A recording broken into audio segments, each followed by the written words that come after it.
Welcome to it, sports fans. It is the MKT Show Easter weekend. Hope that went well. I hope you were able to exercise this weekend because I ate a lot. I ate a lot. And I've got an Uber story for you a little bit later, which also blew my mind this weekend as I ordered an Uber. So plenty to talk about. I am not alone. Man, the Premier League is the best product on planet Earth. We're going to talk a little bit about that, lots about that. In fact, plenty of football that happened, plenty of rugby, plenty of cricket. The NFL is moving and grooving. And I'm not alone, of course. I've got James Ellingsley, famously, of course, of AFTA now. And I don't know if that's something you want people to know, but James is here. James, what's happening, pal? Hi. How's it going? It's good. It's good. How was your weekend? Great. What did you do? Spend some time with people you loved? Or I did. I also spent a lot of time relaxing. I told you last night I spent a long time catching up on sleep. Oh, yeah? So that was good. I think I slept until probably 9:10 on yesterday morning. Okay. Which was great. So yeah, feeling good. So what, you just napping it up, huh? You strike me as a person that would eat snacks in their bed. And leave the bowls in your room. Yeah. You do. Like that. You're that guy, huh? I used to be that guy. I try not to be that guy. So you are still that guy. You haven't told me. That's really what I you've just do told have me. times where I what's the word? I give in to my own inner words. How do you feel when you turn over and the crumbs are on your shoulder? Like it's heathenous, isn't it? Well, I'm not a messy eater. Oh my goodness. Paulo, okay. James, welcome, by the way. Welcome Hi. back Easter Hello. Sunday. And Paulo, how you doing, Paulo? So I did exercise and I sweated gravy. You sweated I gravy. sweated out gravy. Should I be worried? No. Listen, hey, what, big spread with the family or what happens? And also, there's very little rest. Because when you rest, you're not cooking. yes. See, True. That's it. So no sleep, sweating out gravy. That's going to I happen. hope it was gravy. Hey, yeah. Thick brown sauce I don't coming wanna out your know. pores. Wow. That sounds. Hey, that's the kind of Easter weekend you want to have, though, huh? I rubbed myself with a bread roll, and just had a snack off the treadmill. The skin. That's nice. Go organic, Exactly. Upcycle. I know where it comes from. No, sure. From farm to, I know every point of the journey. So that's what you have to do on responsible eating now, right? Don't we? That's it. Yes. From, We need to know from this. sauce to From sauce to whatever. from sauce to consumer. literally sauce. Yeah. Yeah. That's There you go. Oh. sauce. So I've always thought, if I get married one day or I have a long-term partner, is your wife a good cook? Excellent Yeah, that's cook. a problem. That is a gift. People say I'm not a good guy. I just set you up there for that's brownie points for the next. That is like when Messi was setting up all those tap-ins. Remember Barca, like peak Guardiola, where every goal was a tap-in? Yeah, where Julie looked like yes. Eusebio. Yeah. That was you. That's what you just did for me. Yeah, no, good. Listen, people are saying I'm a great guy, but that's a gift and a curse. Great wife, great girlfriend cook. It's a gift and a curse, especially like on a weekend like this. The fridge is just like fully loaded, as you say, at all times, sweating gravy. Yeah. Oh, tough stuff. But otherwise, good, huh, Pop? There are bigger problems in the world, I got to be honest. There are bigger. Listen, There's 2 bigger problems in the world, if I have to be honest. that is a reference to Chelsea Football Club. And by the way, we will speak about that tomorrow. Not today, though, but that is a brutal blow. Great to have you guys back. I missed you, Paulo. James, I'm not sure how I feel about not seeing you this weekend. I just wanted to start the show on an honest note. If it's any consolation, I missed you. It is not consolation. Let's get into it. Cool. As I do, because I'm too humble, almost too humble. I can't always be right.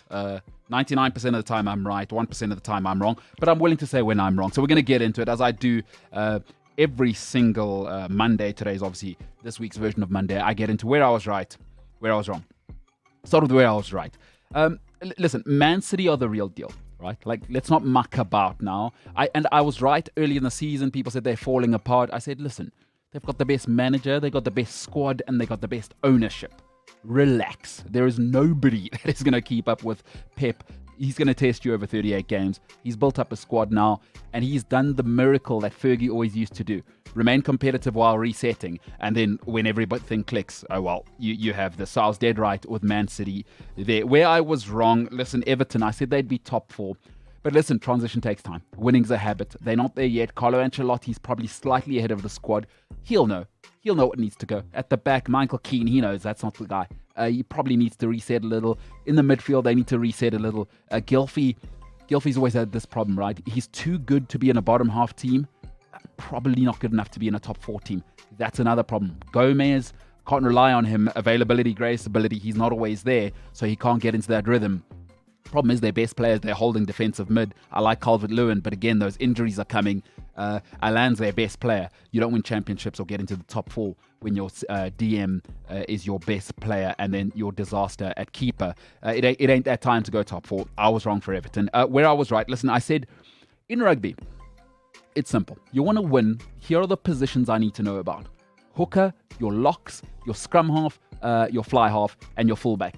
The rest is icing. Right, that is your cake. In any ball sport, if you look at any sort of winning teams, the core is strong. The Blues core is much stronger. They demolish the Hurricanes. The Hurricanes are all icing, right? Wingers, Laumape, they've got Savea, of course, as a loose forward. But that's not how you win championships. That's not how you win consistently. You got to have hooker, locks, 8, 9, 10, 15. The rest is icing. I was dead right. The Blues demolished the Hurricanes. Where I was wrong, Chelsea top 4. I thought, listen, it's easy now. It's secure. Tuchel's rolling. Well, I underestimated that he still had those tendencies from the Bundesliga. This ain't the Bundesliga. You don't get to rest teams against a team that's 19th, 18th. This is not how it works. West Brom have internationals on the bench. By the way, in the Bundesliga, sorry, but the bottom half of the league is a bunch of accountants and I don't know, cleaners. Really, you got a bunch of janitors and accountants. I'm sorry. Listen, I know it's an English thing to go Farmers League, but do me a favor. It is what it is. The Premier League, I've always said this, eliteness, right? The greatness of an institution is not how great the top of the league is, right? So I don't care how good Bayern Munich are. That's not how you tell great institutions. How high is your floor? So the worst team in the Bundesliga, how good are they? And I'm sorry, you come to the Premier League, the bottom team in the Premier League has internationals that start for their international teams sitting on the bench. I was wrong on Chelsea. It is not secured for the top 4. I was wrong there. Where I was right, Atletico Madrid were not built to win this league title. Sorry, Luis Suarez, who's carrying extra pounds, his Easter must have been fantastic. He's not going to take you to the league. He's not the Liverpool, Barcelona Suarez. I know the revenge tour, that's nice, but stop. João Felix isn't there, unfortunately, and I love João. Right? He's a guy. He will become the guy. He's a guy, though. You can rest assured.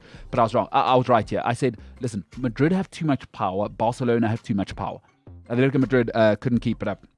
Atletico won't win La Liga. They lost to Sevilla this weekend, and I think it's all falling apart. Where I was wrong, listen, I didn't think Sam Darnold would be traded to the Panthers. I thought what Robert Saleh would come in and do is reset at the Jets, right? What you want to do is you say, okay, this guy is obviously a top 3 pick. Let's surround him with some talent, and let's also protect the guy. Listen, the aim of the NFL is get the quarterback, protect the quarterback, and that's how you win. Listen, we've now seen that Adam Gase was an absolute mess. He has been that. And Sam Darnold, I'm afraid, has been moved on. I'm shocked. I thought Robert Saleh would take that number 3 pick and trade down and try and get more picks. Listen, they got a 6th, a 4th, and a 2nd in 2022. Sam Darnold, he's out of here. His time with the Jets is over. I am floored. Where I was right. Folks, character and behavior are important things. And we mustn't confuse the two. Kyrie Irving is what he is now. Again, last week on a road trip, he just tells him, sorry, I'm out. I'm not coming. It's another family thing. Last time, unfortunately, the boy who cried wolf, right? Last time you said you were away on a family event in a pandemic, it came out, the video came out of you partying with your sister when you took time off from a job you get paid $25 million to do every year. I'm sorry, I can't have that. But I was right. I said, the thing about LeBron James, and every time he compiled a great team, the last time, I guess, was Miami and, of course, Golden State Warriors, is that Klay Thompson is a functional adult. Draymond is a functional adult. These New York Jets, I'm sorry, I've seen enough of Kyrie Irving to say he is not a functional adult. He is not somebody I can trust Monday to Sunday. Again, not pitching up. Like, what do you mean I'm not coming to work? You get paid $25 million to do one of the best jobs in the world. And this is his thing now, right? He's repeated it now. People show you who they are. You better believe them. It's going to be a disaster at the Nets. Where I was wrong, West Ham are legit. Listen, it's 30 games in now. I thought Moyes would fall off. It's 30 games in now. Now you are what you are. West Ham are properly legit. The Lingard thing, Jay Lings, I'll talk about him tomorrow. But that's a real team with a real squad, with a real manager, with a real stadium they don't have to pay for. So if they get into the Champions League, by the way, they can spend real money. Because this isn't like Arsenal where they got to pay for a stadium. Right? Remember, they're hiring that stadium. It is unbelievable, the deal David Gold made. By the way, for those who don't know, West Ham don't even have to pay. I believe it costs about £5 million to actually clean the stadium and just make sure everything's all right every time. By the way, that's on the British government. Just so you know, West Ham have the deal of a lifetime. They make top 4. They become a problem. That is a problem because then they get all of the Champions League money. That goes all into the kitty. You're paying for the stadium? We are not. I was dead wrong there. Where I was right. Stop telling me about Kieran Tierney being on the same level as Robertson. Listen, folks, I've seen 3 worldy seasons from Robertson. Love him or hate him. Right? He does everything. He's up, he's down, he defends, he whips it in. What do you want from a modern day left? Listen, honestly, the last 3 seasons, I love Marcelo. I take Robertson's last 3 seasons over any season Marcelo's had. He's up, he's down, he's defending on the one-on-one. He's not quite Ashley Cole. Nobody is in this era outside of Philippe Lam. I think it goes Philippe Lam, it goes Ashley Cole, and then it's the rest, right? It's all cannon fodder from there. For me, what I've seen is, I've seen 3 seasons of Robertson. He doesn't need to tell me what he is. He's shown me what he is. Listen, if there is, excuse this term, and I know people hate it, Farmers League, please, it's the Scottish League. He had 2 major injuries already at Celtic, and he dominated Celtic. Do me a favour, Rangers could barely afford to pay the tea lady for 3 years. So you can't tell me his competition there. I'm sorry, you succeed in Scotland. Folks, I've used this crass term before. When you take a smart kid and put them in a dumber class, it does not make them smarter. Sorry, he looked good in Scotland, but the injuries now, he's never available. And where's the body of work? Don't tell me what you are. Show me what you are. I'm sorry, Robertson, different class. Stop giving me Tierney. I'll finish off on where I was wrong. Listen, I love Pedro Neto, but I was wrong on him. I said he's the best youngster in the league. Listen, Wolves are not terrible. So he's got the platform. What they'll do is your typical Portuguese managers, right? Pragmatic, which is what Nuno is. Every Portuguese manager you've ever seen, pragmatic. They go pragmatic. We will lay a base for our creative guys to go and be able to play football. Pedro Neto's got a foundation and a base, and I was wrong on that. I don't think he's quite ready. I think he's still a guy, and he's still raw. By the way, I'm not giving up on him, but I said he was the best youngster in the league right now underneath 23. He's not. Right? He's got the foundation to go and truly do his thing. Has he done his thing? Let's be honest, I don't think so. And I love him, by the way, but he's not quite there. And, you know, if you're going to be the guy, you got to deliver. I don't want to hear excuses and he's got the foundation at Wolves. He's got nice players that are setting him up and putting him in one-on-one situations. The delivery, not what it was last season. And hey, now the thing about the Premier League, they've got tape on him, right? Is the Premier League will figure you out quickly. We've got tape on you. We've got the best coaches in the world, the most resources in the world. We know every single habit you have. What do you do then? That's what makes these greats great. De Bruyne, Ronaldo, these guys who keep delivering even though they get 2-on-1s all the time. Pedro Neto. Wolves are 14th. They shouldn't be there. Be honest. They shouldn't be there. And if Pedro was the guy now, as Ronaldo was by 21, by the way. So I don't want to... Listen, I don't grade on a curve. If you're going to be great when you're great. Mbappe, 19, I'm at the World Cup final. Griezmann plays me the ball, I finish. If you're the guy, you're the guy. I don't want to hear excuses and but and ums and oohs and ahs, right? I think Nuno's a nice manager and he's put him in place to succeed. I'm afraid he's let him down. And I don't want to hear the excuse of they don't have a number 9. Like, that's not an excuse. Cristiano Ronaldo, no excuses. Like Messi, no excuses. Ronaldinho at his peak, I don't want to hear excuses. You're the guy, you're the guy. But Pedro Neto, I'm not giving up on him, but I was wrong this season. That's where I was right. That's where I was wrong. Paulo, that Pedro Neto one is probably the one you would hurt you the most because you are a Portuguese man and the president of the Portuguese Association of the World. Your thoughts on Pedro Neto and him not quite being there this season? What you said is absolutely outrageous. I can't believe that you just said that. that if a player's not ready by 20, that's him. He's done. No. I'm saying at 20 now, what I said was I was wrong now about him being the man. Because I said So it's not his fault that you were wrong. No. I said I was wrong on him about him being the guy now. I said he was the best youngster in the Premier League right now, but he's not. Like Mason Mount is clearly. But that's not his fault. That's your fault because you said he was the best youngster in the Premier League now. So it's not his fault. Well, I was wrong. I clearly called he's not ready. He's not ready for my But he's 20. Any player's 20. No, agreed. I said 20. He's not ready. I agree with you. And what he's saying is that, I mean, at 20, in a team like Wolves, you shouldn't be the guy. And you can't dismiss Raul's injury. You cannot. That whole team is built. I look there and I see 14th. And the 100% reason they're 14th is because he's missed the whole season. Their whole team is built around him. That's despite what they have, that's a small squad. It functions in a certain way. And you take out that, there's no function in that team. João Moutinho is showing his age a little bit this season. So I don't even think it's got anything to do with Pedro Neto. There's loads of Traore. Where's he? What's he done? Why's he not contributed? You know, they could put it more at him. That guy's got more. He should be doing more. But he's one season oiled up wonder. So, Pedro Neto should be like a decoration around a functioning João Moutinho, Jimenez that's working, who's in defense at Wolves. Okay, they're doing their job. Saiss and Cody, they're doing their job, even if they've dropped off a little bit. But I mean, Pedro Neto, to put it all on him is outrageous. That's outrageous.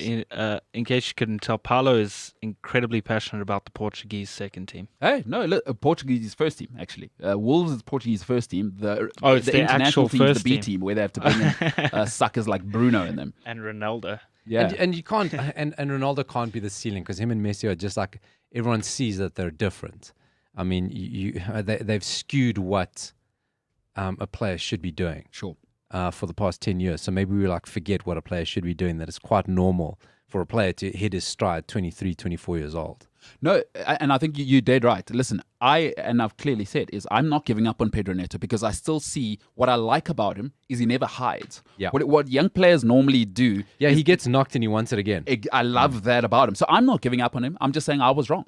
He's not, at 20, you don't need to be there. I just saw, especially in lockdown, that like there were 5 or 6 games I thought, my God, what is that? And then, it's, the league will correct. And he's 20. Fatigue, growth. So not giving up on the player, but he's unfortunately not the wunderkind I was hoping he was. And again, I think the Raul thing, so you think that's a thing, huh? It's got to be. It's got to be in a team like theirs where, I mean, Nuno is very pragmatic and he's built his team specifically to work within that. And you take that out, okay, I mean, you knew it was going to be long-term and it happened early enough for him to correct it. So I think that maybe shows his limitations. And I think when he was being linked to jobs like Chelsea and Arsenal, realistically, then you go, okay, well, this is why you see why maybe that's not viable because he hasn't corrected it. But you can't, at that level, despite the money that they have, which isn't as cut and dry as everyone seems to think. Yeah. That's a huge, huge factor. There's a reason they're sitting 14th, 100%. Raul in there, they top 8. No problem. Yeah. What is the feeling on Nuno in Portugal? He's, the thing about coaching in Portugal is that they take coaching very seriously in Portugal. You go to university to coach. Okay, this was Carlos Queiroz said that's his legacy in Portugal. So you go and you coach, and it's not just football, it's psychology, nutrition, the way the body moves. There's a whole lot that goes into this training. So, and then, of course, the law of Nuno is that he was George Mendes' first client. Okay, they used to hang out at a nightclub together, and then he started representing him. In Portugal, he's not, like if I had to say, Ruben Amorim at Sporting is still a bit more high regarded. Sérgio Conceição, of course, because they see them all the time. Outside of that, a couple of the guys who've been successful in Greece are looked at. Paul Fonseca at Roma is seen quite highly. And then, of course, everyone, despite what happens, everyone loves Mourinho. Nuno Santos isn't. He messed up a big job at Porto.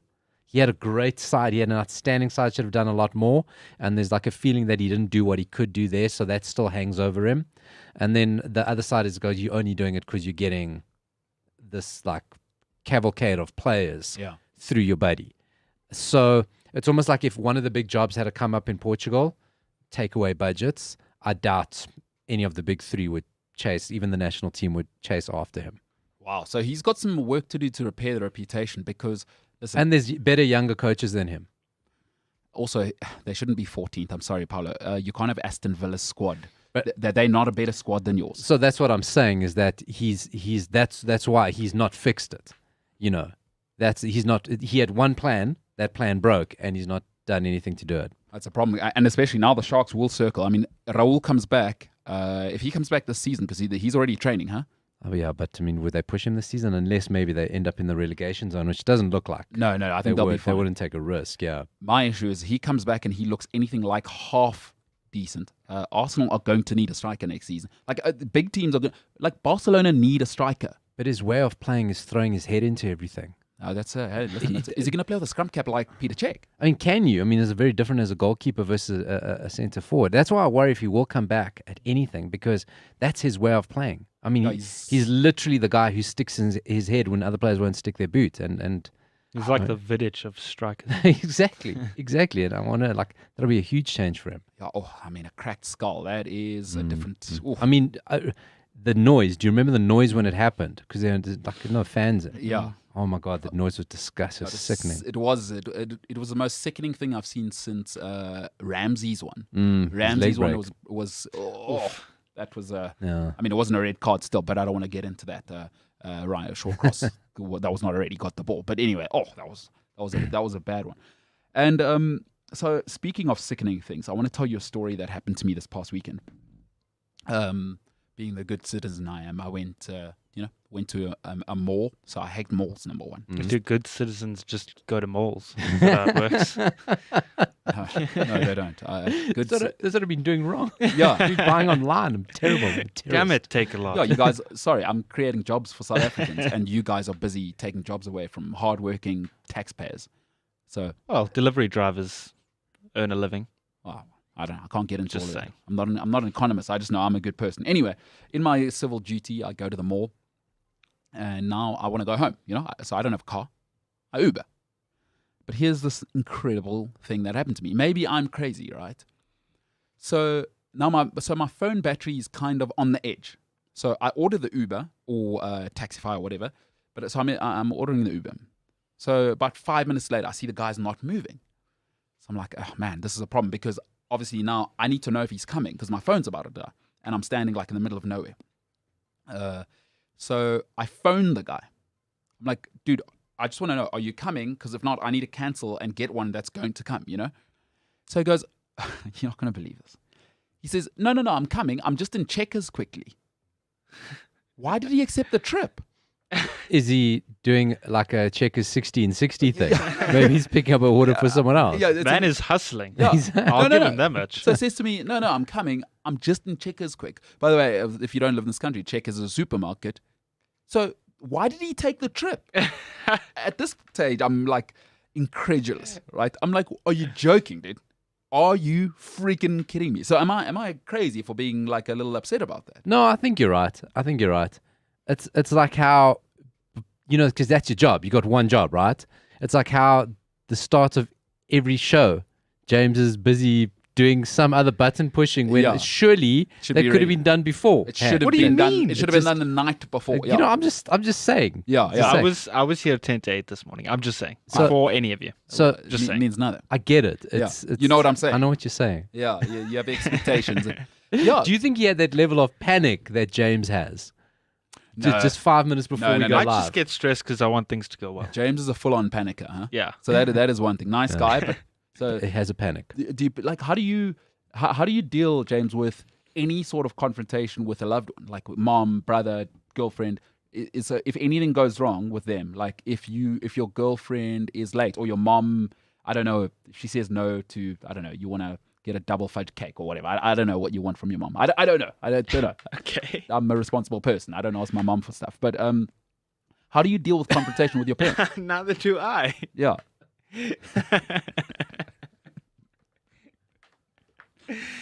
Okay. Like that. Back to Ubers. Yeah. So yeah, how do you deal with confrontation with your family? Confrontation in what sense? In any sense, like I don't know, this family has stuff, I don't like fighting or So confrontation. do you panic there as well? No, I just kind of not shut down. I just kind of distance myself from it. Because That's awesome. It'll just go away. Let it turn into an ulcer rather than actually deal with it. there you go. Excellent There stuff. you go. That's my Uber story. Listen, I'd love to know. That is wild. Yeah. What do you think, James? Am I nuts? I think maybe he shouldn't have accepted the trip, but there's as we said at the beginning of the show, there's bigger problems in the world. I don't know. Maybe he was like, well, maybe were you close to a Checkers? So here's the thing. Oh, yeah, that's a good question. No, How far was the check? That's not a good Were question. you That's a outside great of Checkers question. yourself? He's at a different shopping center. So he's not even at Four Ways Mall. He's at Leaping Frog, which is about 5 kilometers That's away. not easy. Okay, because I was thinking like maybe he's also at Four Ways Mall No. at the Checkers. He goes, okay, this is That easy. makes sense. Yeah. No. He's at Leaping Frog, Which is very far away. miles away. Well, not like It's 5 If, k's if away. that robot's out, Yeah, that's then 2 it's a days while. away. Yeah. So this is the world I was living in. I mean, luckily I'm a good person again. Because you go to malls. because you go to malls. Yeah, For one, by the time and I don't ask my mum for stuff. I don't do that. I live alone. Sure. What would I need to and ask eats in her the for? bed. And panic. and panic and panic. all I'm the just time. a mountain of problems.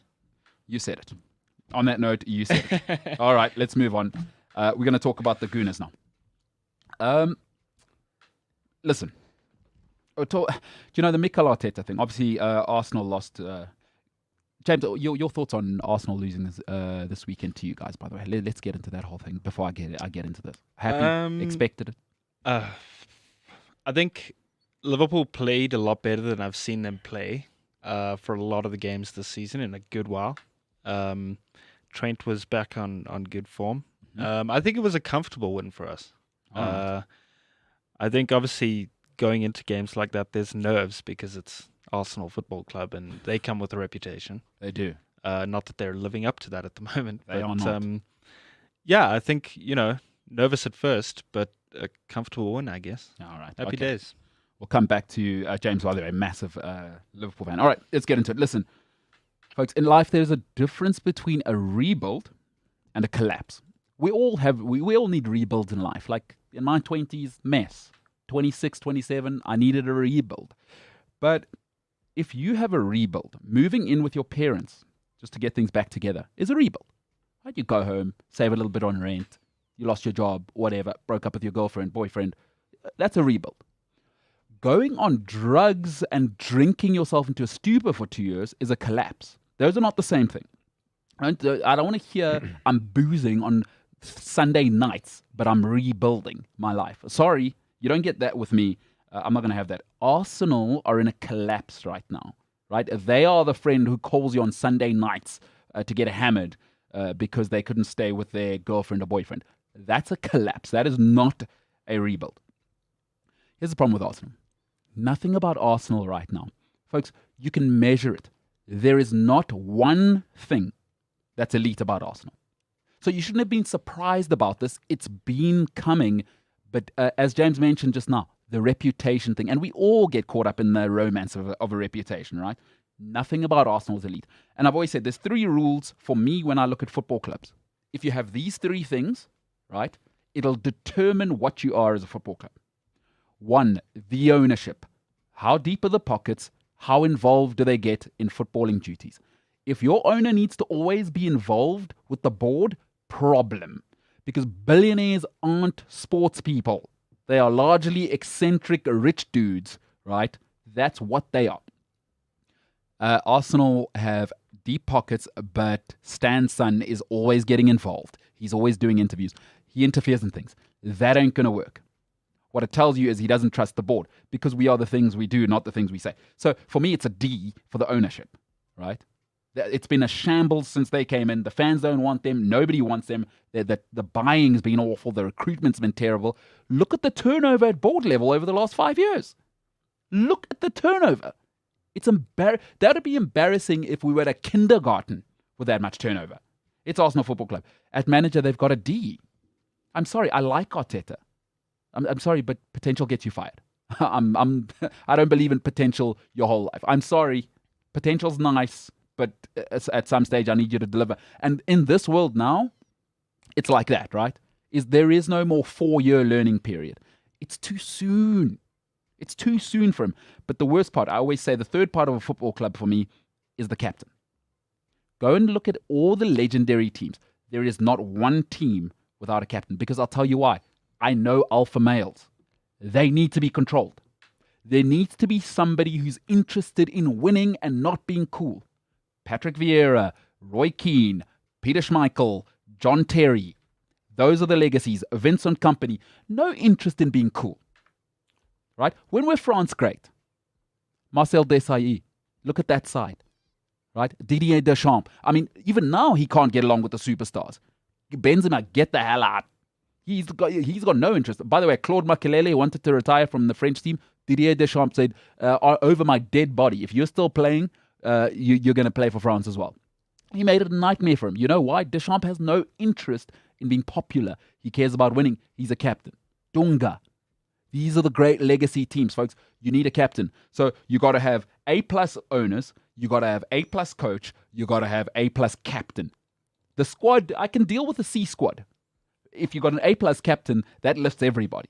Man United did it for years. Those Man United teams were not the most talented things on this planet. By the way, 2013, go look up that squad, but you had Vidic. You had Vidic as your captain. That doesn't matter. That makes everybody world class. It is understood. You step into Fergie's 2013 dressing room when Ashley Young's your left back, and you're going to walk the league. That's Vidic. Arsenal right now have Aubameyang. It's embarrassing. All right, and the other thing is, stop telling me how great you are. James mentioned it. It was beautiful. The reputation. Folks, in life, we are the things we do, not the things we say. How long have I heard now that Arsenal are elite? Through the word of mouth. You're a Europa League mid-table team. Accept that now. You know how I know that? Because you fell in love. I've said this before. It is the duty of managers to fall in like with players. It is the duty of fans to fall in love with players. But here's what Arsenal have dished up for their fans over the last few years. Diaby stayed too long. You built a team around him for 3 years. He barely gave you 10 games a season. William Gallas at a stage was your captain. Mess. Gleb at a stage was holding this club prisoner before you let him go for eventually 13 million because he waited it out and Barcelona got him for 13 mil. He should have been 40 mil at the time. Gleb for a season and a half was unplayable. Then you went Ozil. What were you doing? Then you paid him again. Then you went Granit Xhaka as your captain. What are you doing? You threw the team shirt on the floor and then you take him back. Folks, come on. If you're elite, you move on. And then you've made the same mistake. And I said it before. When they did it, if you watch the show, I said Aubameyang being captain is ridiculous. It is ridiculous. It tells me everything that Arsenal are. No confidence. And then you went and paid him another contract. Folks, Arsenal aren't elite. And I just want to say this lastly. You will never, I don't care how talented you are, you will never overcome institutional chaos. I don't care how talented you think you are. Mikel Arteta has an impossible job. He will never win at Arsenal because he has to do the two most difficult things in life. Rebuild the culture and learn his job. Rebuilding a culture is impossible, folks. It needs 30, 40 years of experience. It is a deliberate act. Cultures don't happen on their own. And you know what they really are? Is they need you to be brutal because you constantly have to be shedding the weeds out. Constantly. Culture is a constant thing. You got to be working on it. Arteta can't do that while learning how to manage at the top level. Sorry, that ain't going to happen. He ain't going to win. Too much chaos. Let me give you the solution. His name's Rafa Benitez. Take Rafa for 2 years. If you're Arsenal, swallow the bitter pill. You are not a Champions League team at best. I believe it'll be 5 years, but for the next 2 years, you will not be in the Champions League. You're not even close. You're not even close to top 8. Top 6. If Everton get 3 or 4 signings right next season, you're out of the top 6 for the next 4 years. But what Rafa does is he'll stabilize and he'll give you a culture to build on moving forward. But what you do with Rafa is, Rafa, here's 2 years. We're going to look away, right? As the board, we're going to look away. Here's 250 million per season. We're going to look away. Because you know what Rafa will do. He showed us what he did at Liverpool, right? They were a mess when he came in, and a complete and utter mess. Newcastle were a mess. If you're a Newcastle fan right now, how much money would you pay to have Rafa back? You hated him then, but sometimes you only realize the value of somebody when they're gone. Rafa's the answer. Stop looking everywhere else, because Arsenal's job is not to bring in talent. It is to create a culture. What is the Arsenal culture right now? And culture needs experience. And it is dead. Folks, there is a difference between a rebuild and a collapse. listen, you break up with your girlfriend and I'm your mate, I'll have you over at my house for as long as you need. What I'm not going to have you do is binge drinking on a Sunday and snorting lines and telling me I'm rebuilding. That's a collapse. That ain't acceptable to me. Arsenal are a collapsed football club. Everything about them. The rule, ownership, right? Captain for me is the most important. But it's ownership, manager, captain. The rest is icing. That is the cake of a football club. Don't believe me? Go and look at every single club. Every club that's ever existed and won over time. I don't mean, even Leicester won once. Wes Morgan's a leader of men. Blackburn won once. Tim Sherwood, you may not like him on television, leader of men, captain everywhere he went and respected in the footballing community. Folks, alpha males, it is the one thing. I'm not going to speak for ladies. I don't know the personality types. I know alpha males. The one thing you have to do with alpha males is the opposite thing that they want. Control them. Control them. The great Bill Belichick, who's built the greatest sporting dynasty America's ever seen, has a saying, leave your ego at home. Don't check it at the door, because you often hear people say, oh, check your ego at the door. Bill Belichick says, leave it at home, because if you check it at the door, you know what you might do? You might turn around and go pick it up. That's what the great captains give you. Ownership, manager, captain. Arsenal have D at ownership, a D at manager, and F at captain. I'm sorry, he's a complete and utter bust and a failure. And it's not all Aubameyang's fault, but he's a baller, not a leader. And the Arsenal, do you know what the worst thing in the world is sometimes? Is getting what you want. And they got what they wanted. Right? Is you pay your players, you want to be popular, you want to be cool. I'm paying Aubameyang because he's sulking, and then he started sulking, and then he sided with David Luiz, and then you signed David Luiz. I don't know why you gave him another year, by the way, because David Luiz is going to make you a top 8 defender again, or top 8 team again. I don't get it. Move on. Suffer with Gabriel for 2 years. It makes no sense what Arsenal are doing, but everything's a mess. That's the Arsenal for me right now. They wanted Wenger out, bruv, and they got it. They did get it. And Bruv. say what you want about Wenger, bruv. Like, When did we move to North London? Well, that's what they say, innit? so it's so much of what you said there is actually, wow, F's and D's, and Aubameyang is a busted flush. He came in, I'm not an Arsenal fan, but I was in the era of Henry. And to compare anyone to Henry must be as sacrilegious. Would be comparing someone to Cantona or Ronaldo. Aubameyang is I wish I could swear on this. I mean, the words I would use for him are but he's archetypal of the sort of player that Arsenal can only attract now. That sort of tier of problematic player, troublesome, but you'll find a home and a nice fat wage here. And, I think it's like a running theme of this season is that a lot of people are getting away with, not getting away, maybe they have time to get their feet under the desk, or getting away with a lot without fans in the stadium. The Emirates. What a nightmare that stadium would be for Arteta with fans in. What a nightmare of a stadium that'd be. Oh, that'd be brutal. That would be brutal. Him and his little Lego hair. He is a swag coach. Greatest hair in football, Arteta. Have you seen that? Andrea Pirlo. Nah. Yeah, that's Pirlo's That's quite up there. And Scotty Parker.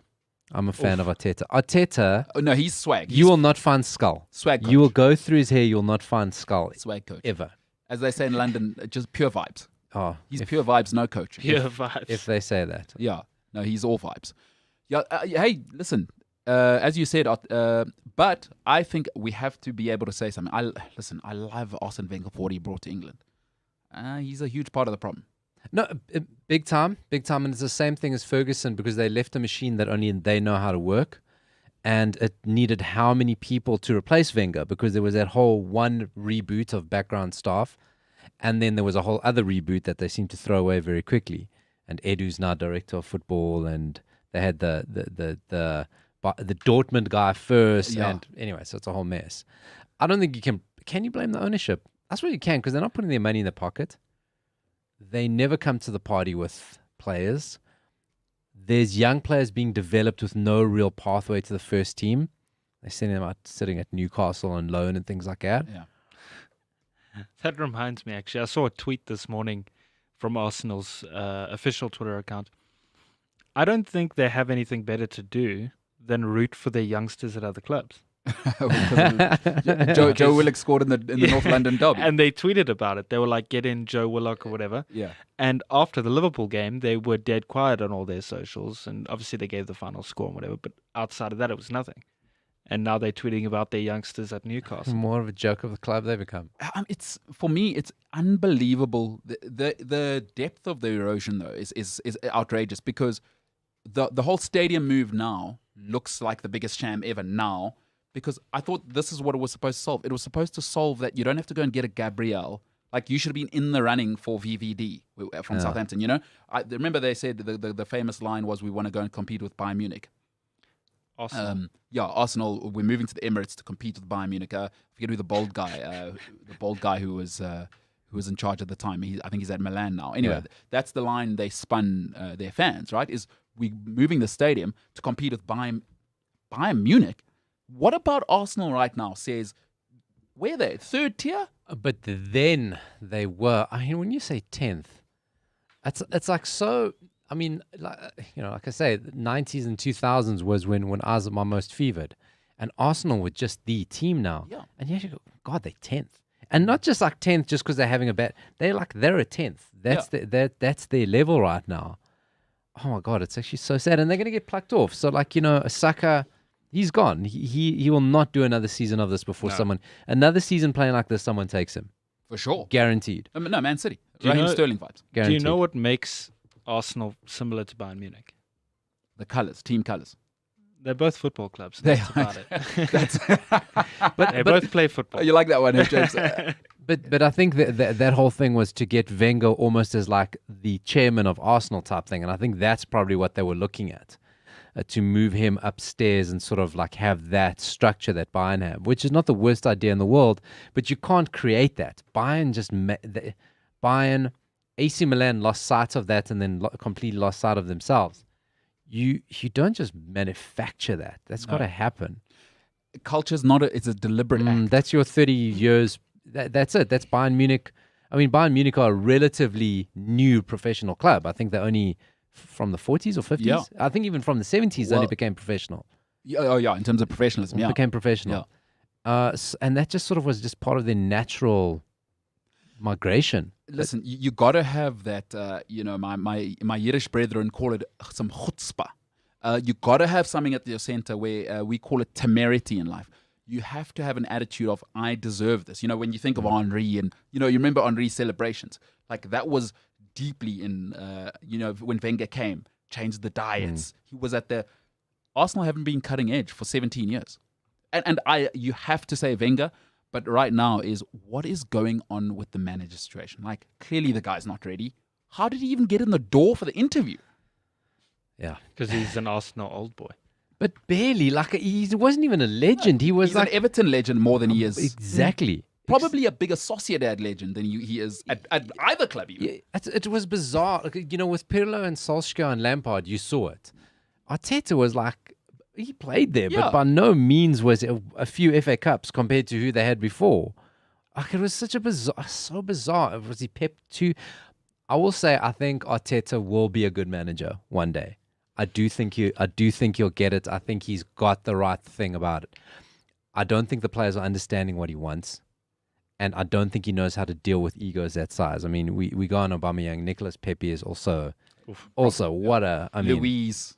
I think David Luiz, on his good days, I think is a good person to have around a club. He seems to be the right kind of character. He is a bit of a clown figure, but that shouldn't diminish that I think he is a good leader in his way. But... I think he's just totally overawed by the size of egos, up and down, because you got to manage up. And I think, listen, when his bosses, those aren't pushovers. No, the guy's married to Kroenke's wife, by the way, is not Target. What's the other big American store anyway? Kroenke's Walmart. Walmart. So his Walmart daughter. Yeah, is his wife. And she got a 39 billion cut when her old man passed. By the way. $39 billion. Only. Yeah. So that, like, listen, that's what we're talking about. Is that's not an easy, that level of ego, like you say, that's not easy. No, and Arteta will be eaten alive. And that's what you're seeing in a lot of these clubs. Unless there's a strong intermediary to bridge the football and the business side. If you have football people trying to deal with business people, you're getting eaten alive. Which is where Bayern Munich, when Karl-Heinz Rummenigge, for all of his hatred, right? Everybody hates him because he's got all the power now, right? He's arguably the most powerful man in world football. That's what he gets right. Is the sporting side, I'll take care of it. Don't worry about it. I don't want to hear from any fans. I don't want to hear from anybody. That way you know where to go. Like, for Arsenal's problems now, where do I go now? Is it the owner? Is it the manager? Is it the Sven? Who's it? Venki? There's the Venk. I forget what his name is. I think he's an Indian bloke. Is it him? Is it Mislintat? Sorry, Mislintat. Mislintat, but isn't Mislintat is he the guy who's gone? I think Mislintat's gone. And also the other thing is Kia Jaruption still has a lot of power in that club. Edu, of course. Exactly. We know he's hovering with Edu. So he's got a lot of influence. So poor Arteta is just this little pawn, literally a little Lego man, being moved around, put in the little building sets because he's not going to take on the ownership. Edu's going to have say on final players, and final players are going to be who Jaruption wants to park at your club. So what, Wolves model at Arsenal? Who knew? But self-serving because no one's there for the good of Arsenal. I think when you look at Wolves, yes, at the end of the day, players will stay on beyond Wolves or exist beyond Wolves, but I think there's a joint shared project there where Arsenal, it just seems everyone's after their own. And what's the point of firing Arteta? Because it's the same thing Emery had, Arteta had the same thing. They actually had, after this weekend, Emery and Arteta have similar records as Arsenal manager. Before he got sacked. Yeah. So Arteta, after his first 50 Premier League matches, he won 21 games and lost 17. Emery won 25 and lost 13. So Arteta's record at Arsenal currently is actually worse. Wow. That's just the next level. Yeah, but you're going to back Arteta long term. You have to. Do you know what? I'm in the business of moving on from people. But then you start again. Everything he's done is just get thrown away. What's the long-term picture? Okay, I'll give you Arteta for 5 years. Where do you want to be in 5 years with Arteta? Champions League. Top four. You got to get back to top four. You got to get back to top four. You're a top four club. Man. Arsenal are supposed to be a top four club. Shouldn't be West Ham, I'm just saying. How many people have to go in that Arsenal team? My problem is... Exactly. There's a lot of dead weight there. Which is see, again, you've mentioned such an interesting thing for me, is when I was young, and you used a great term there, and I hope there's young people listening that heard you say, in life, you have to manage up sometimes. Right? In life, everybody always thinks you're managing your colleagues and down. No. You must manage your managers. That's a huge part of success. And I think now Arteta has to learn that. Because that you learn on the job, right, Paulo? Is you learn that on the job. And then he has to learn how to coach the egos as well. Like, remember, his core function is to be a football manager. His core function is not to be scouting and to go and be managing billionaires and go and be looking at 5-year projects. That is not his core function. Especially not in their structure. That's not his job in their structure. Sorry, I cut you off. No. That's it. And then he has to go and learn. By the way, listen, you got to go and play Man City next weekend. Like, no. Wenger, Fergie, unique. Like, don't make the anomaly the rule. Like, they built that for themselves. Those are unique. Those are Tesla. Those are Amazon. Please, that's not every company. For me, I got to be honest.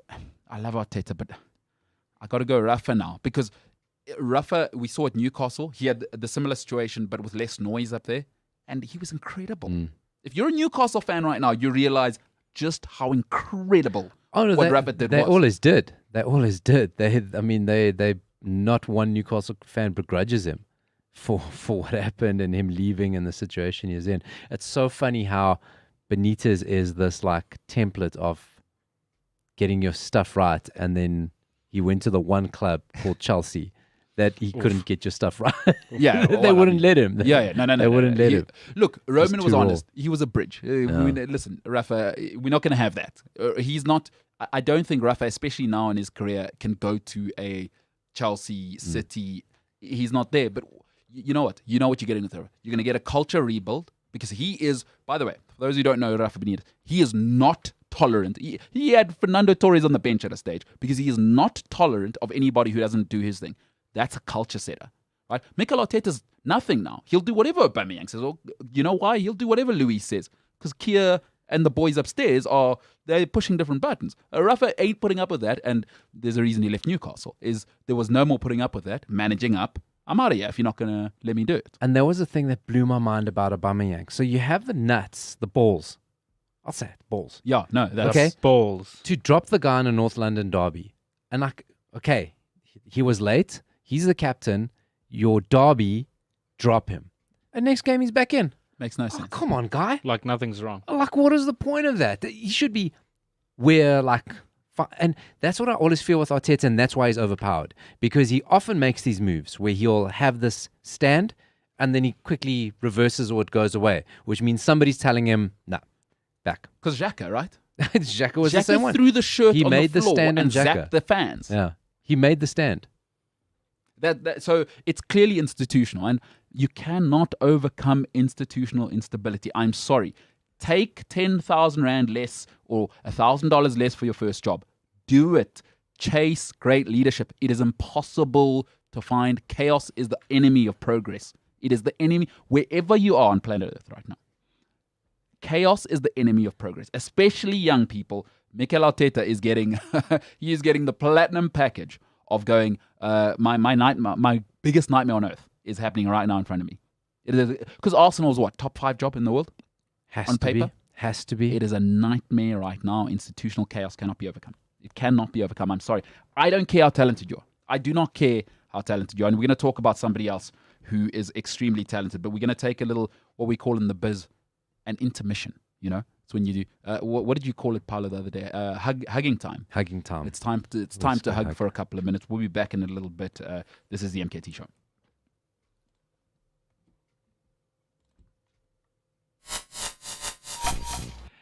Another interesting thing. I think the poll we put out yesterday was I think it caught people's attention. We had 45 votes in that poll. Let's hear it. Is it okay to have access to a partner's phone? And what 53.3% of people say yes. Wow. So you should have access. Well, I mean, not you should, but is it okay to? Okay. Cool.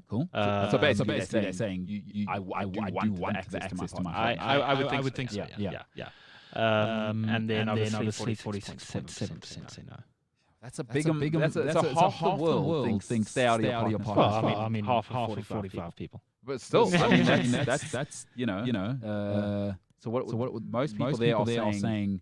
I want access. Yeah. But still, that's like half the people saying that's insane. Well, I think it makes sense because careful what you want to find out. Because when you find out, how you going to respond? Don't come crying to me when you do you know what I mean? Like you'll find what you're looking. Exactly. So that's always a tricky one. Listen. Two passwords. There we go. I've got a facial recognition. I've got fingerprint, and I've got a password. So there's no way your girlfriend can get in your phone. She wants to. She can. I'm not going to be like, no, don't touch my phone. But I mean, I think I put passwords there more as security for other people.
Welcome back to the MKT Show.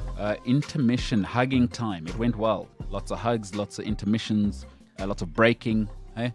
Socially distanced, though. Yeah, we of gave course. air hugs. Yes, yeah. No, because we, unlike James, we care about a global pandemic possibly affecting others. Hey, that's after, baby. That'll get you. We're going to get into some social media questions and questions from the waves, the internets. Jimbo, what you got for us there, pal? The waves, as you say.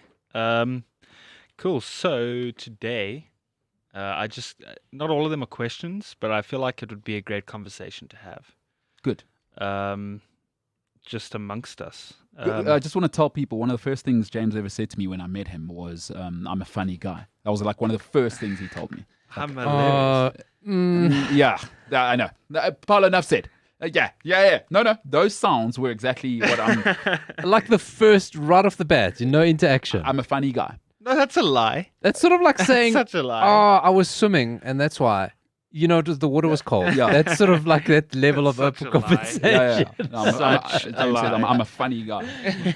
Look, James, you are a funny guy. You are a very funny guy. You're very sharp. I like you a lot. I'm very fond of you. Aw. But that's not a way to open. Yeah. Okay. I didn't open like that. That's was- such a lie. I'm a funny guy. All right, James, Mr. Funny Guy. Well, what you got for us? So the first thing I found this morning while I was searching the tweets was this very interesting tweet from Gary Lineker, and I wanted to see what you guys thought. So Gary Lineker, sports pundit, used to play. Great also, player, obviously. By the way, you're young. Great. Oh, yeah, no, he was way before my time. Before English, great. before Gareth Bale, probably the best British export to Spain, to anywhere. Yeah. Actually, Hmm? Yeah. Right? Yeah. David No, Beckham. No, He'd seen his best years. no. Lineker was Lineker special. at Barcelona was something else. And some player. My God, some player. Pooed his Nice. pants once on the field. He did do that. I'm just laughing because, anyway. So the tweet says, "Wonder if a club like Man United will have a look at Jesse Lingard in the summer." I think it's kind of an ironic tweet because It is You know? ironic.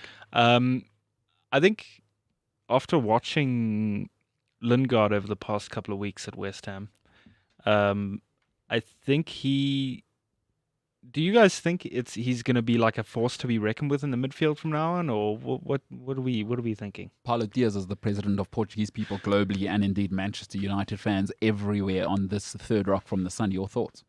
I wanted, just before I answer this, I should have done this earlier. Jesse Lingard is 27. He's probably- 7, 8. 27. Okay. He's getting old. He's 27. He's 27, right? So this is the thing with Jesse Lingard. Could not be happier with him, with how he's doing. He comes across as a really nice guy. He had personal problems which he had to deal with.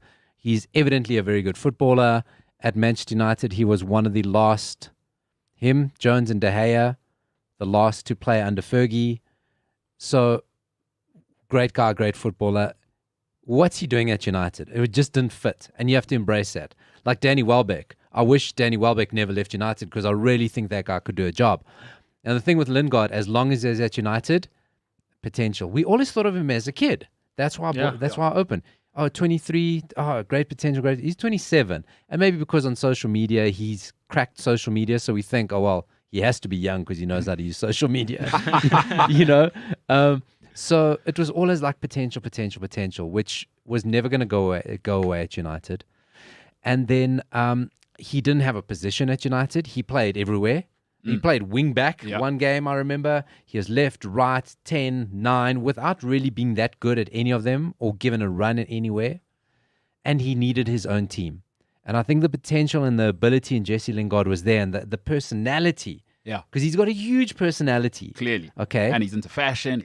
But the right way. He's not a Ravel Morrison. He's not Pogba. Yeah. As big a personality, but he seems to channel it in a different way. And it was right that he got his own team.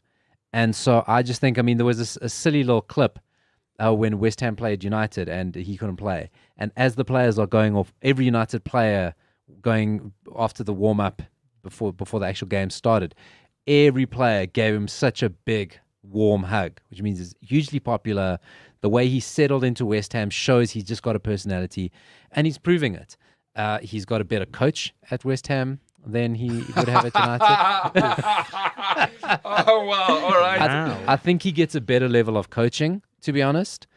And I'm just happy for him. But if he had to go back to United, all those old problems would come back.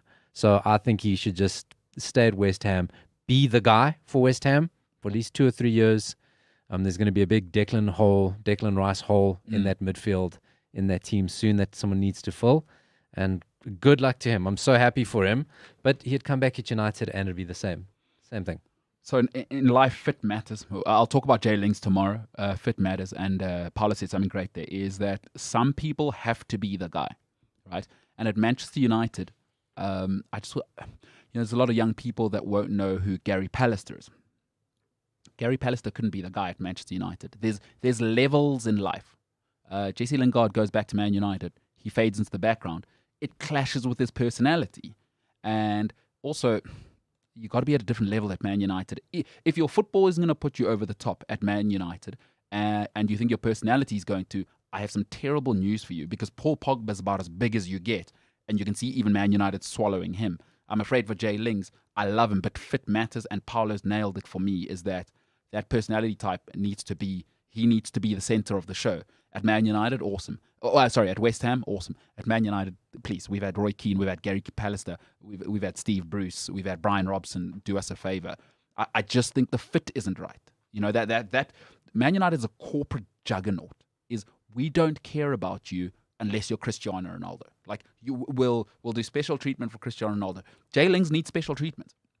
That person, like Pogba's finding out now, right, is, he's not Cristiano Ronaldo, so what we call it is production tolerance, right? In business, they call it production tolerance, is I will tolerate you until I can replace you.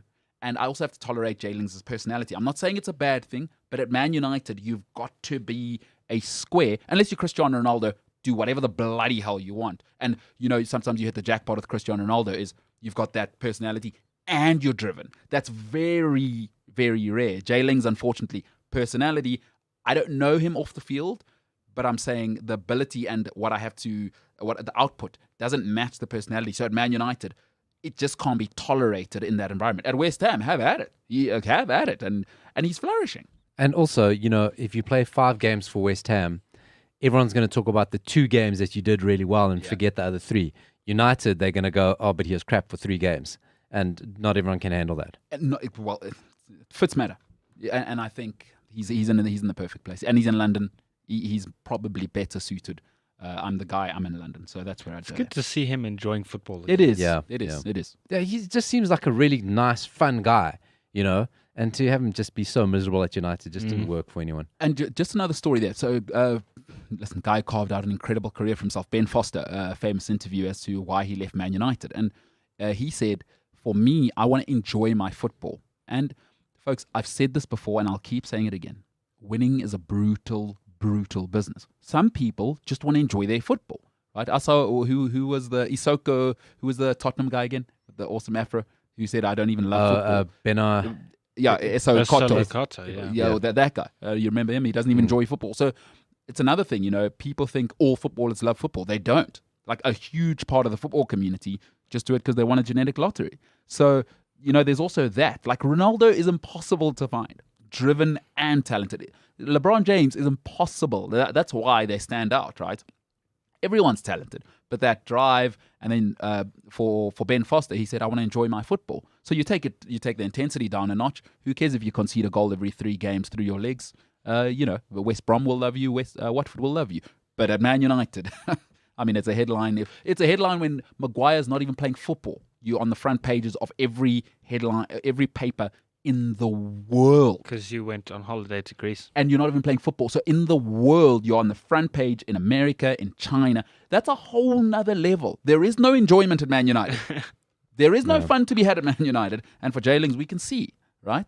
So, Paolo, great points. But that goal, though, oh my word, the one who just... Lingard. Yeah, took on the whole team. Did you also see his little Dimitar Berbatov skill on the sideline? Esque, because he didn't get to the ball himself. Exactly. Yeah. Please. If you're going to invoke Berber. Yeah, that's a bit much. Oh, listen, I get the gist. I get the... We understand, but let's not I invoke... did say esque, though. Okay, good. Yeah, listen, he's a funny guy. No, he said esque. No, he said esque. He said esque. I'm a comedian. Yeah. Berber's going to just take me into that room over there where I'm going to go hug myself. Oh, gosh. Okay, well, you enjoy. Just don't make any noises. Yeah. We're doing a show. All right. Next one was another one I found this morning on the tweets. David Moyes returned to West Ham in December 2019. Mm-hmm. He inherited a side sitting in 17th place, 1 point clear of the relegation zone. 16 months on, they find themselves in the top 4 with 8 games remaining. They've spent 35.3 million net in that time. Now that's what you call a rebuild. Yeah. I think David Moyes has done an incredible job. I don't think he is Manchester United material. And that other Spanish club that he managed, what was it? Real Sociedad. That one. I think he's good at the mid-table teams. Oof. Maybe a lot less egos to deal with. I think he's a very, very good manager, and that's what got him into the Man United seat initially. Yeah. And he didn't do so well. So I think maybe it's a Man United problem that he didn't do well there. But I think yes, he's a very, very good manager who's good with mid-table teams. That's my opinion on David Moyes. Old Moisey, hey? Well, what do you, Paulo? That's a tough one. It is. That's a really, really tough one because, again, I would lean to sort of Psych 101, fit matters, Glaswegian, working class guy.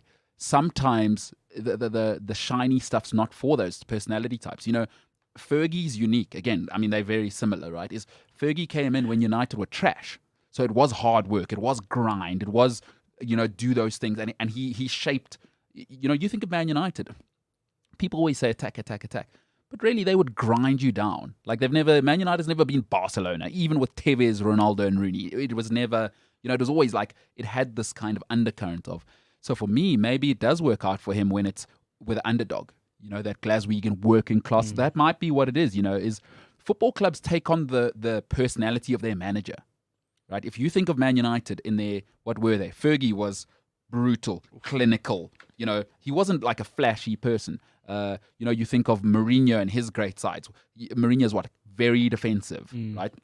He's a defensive person, and he's like super sharp and clinical. And you look at all of his great sides have looked like Mourinho's personality, right? They're idiosyncratic but nasty. Like you can see Mourinho is that. Fergie, hardworking, nasty, a nasty bastard. Throwing boots and hair dryers.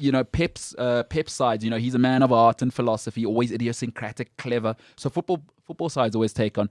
So I think West Ham are probably winning more on work ethic than quality, I'd say. So maybe it is. Maybe it is a Moyes thing. And Everton turned into that, On that logic, then United are actually a mirror image of Solskjaer, and that we're happy to sit in the background and win a game every now and again. Lol. Hey, it's true. Happy to be second best. It's true. Happy to be second best. And listen, I still maintain, and I'll say it, and you can clip it, and I don't care.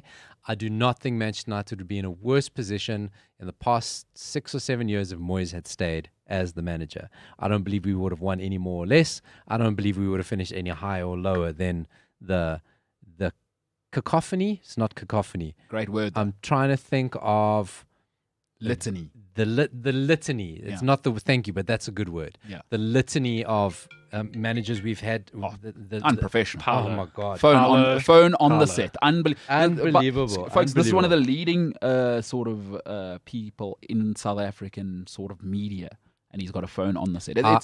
I'm not good in the live environment. Yeah, not good. I farted at least 3 times. Yeah, but this is when you're trying to hustle. You got people calling you all the time for the hustle. Your phone also rang on Thursday's show. Probably, but I got to it quicker. Yeah. I got to it quicker. Big time professional.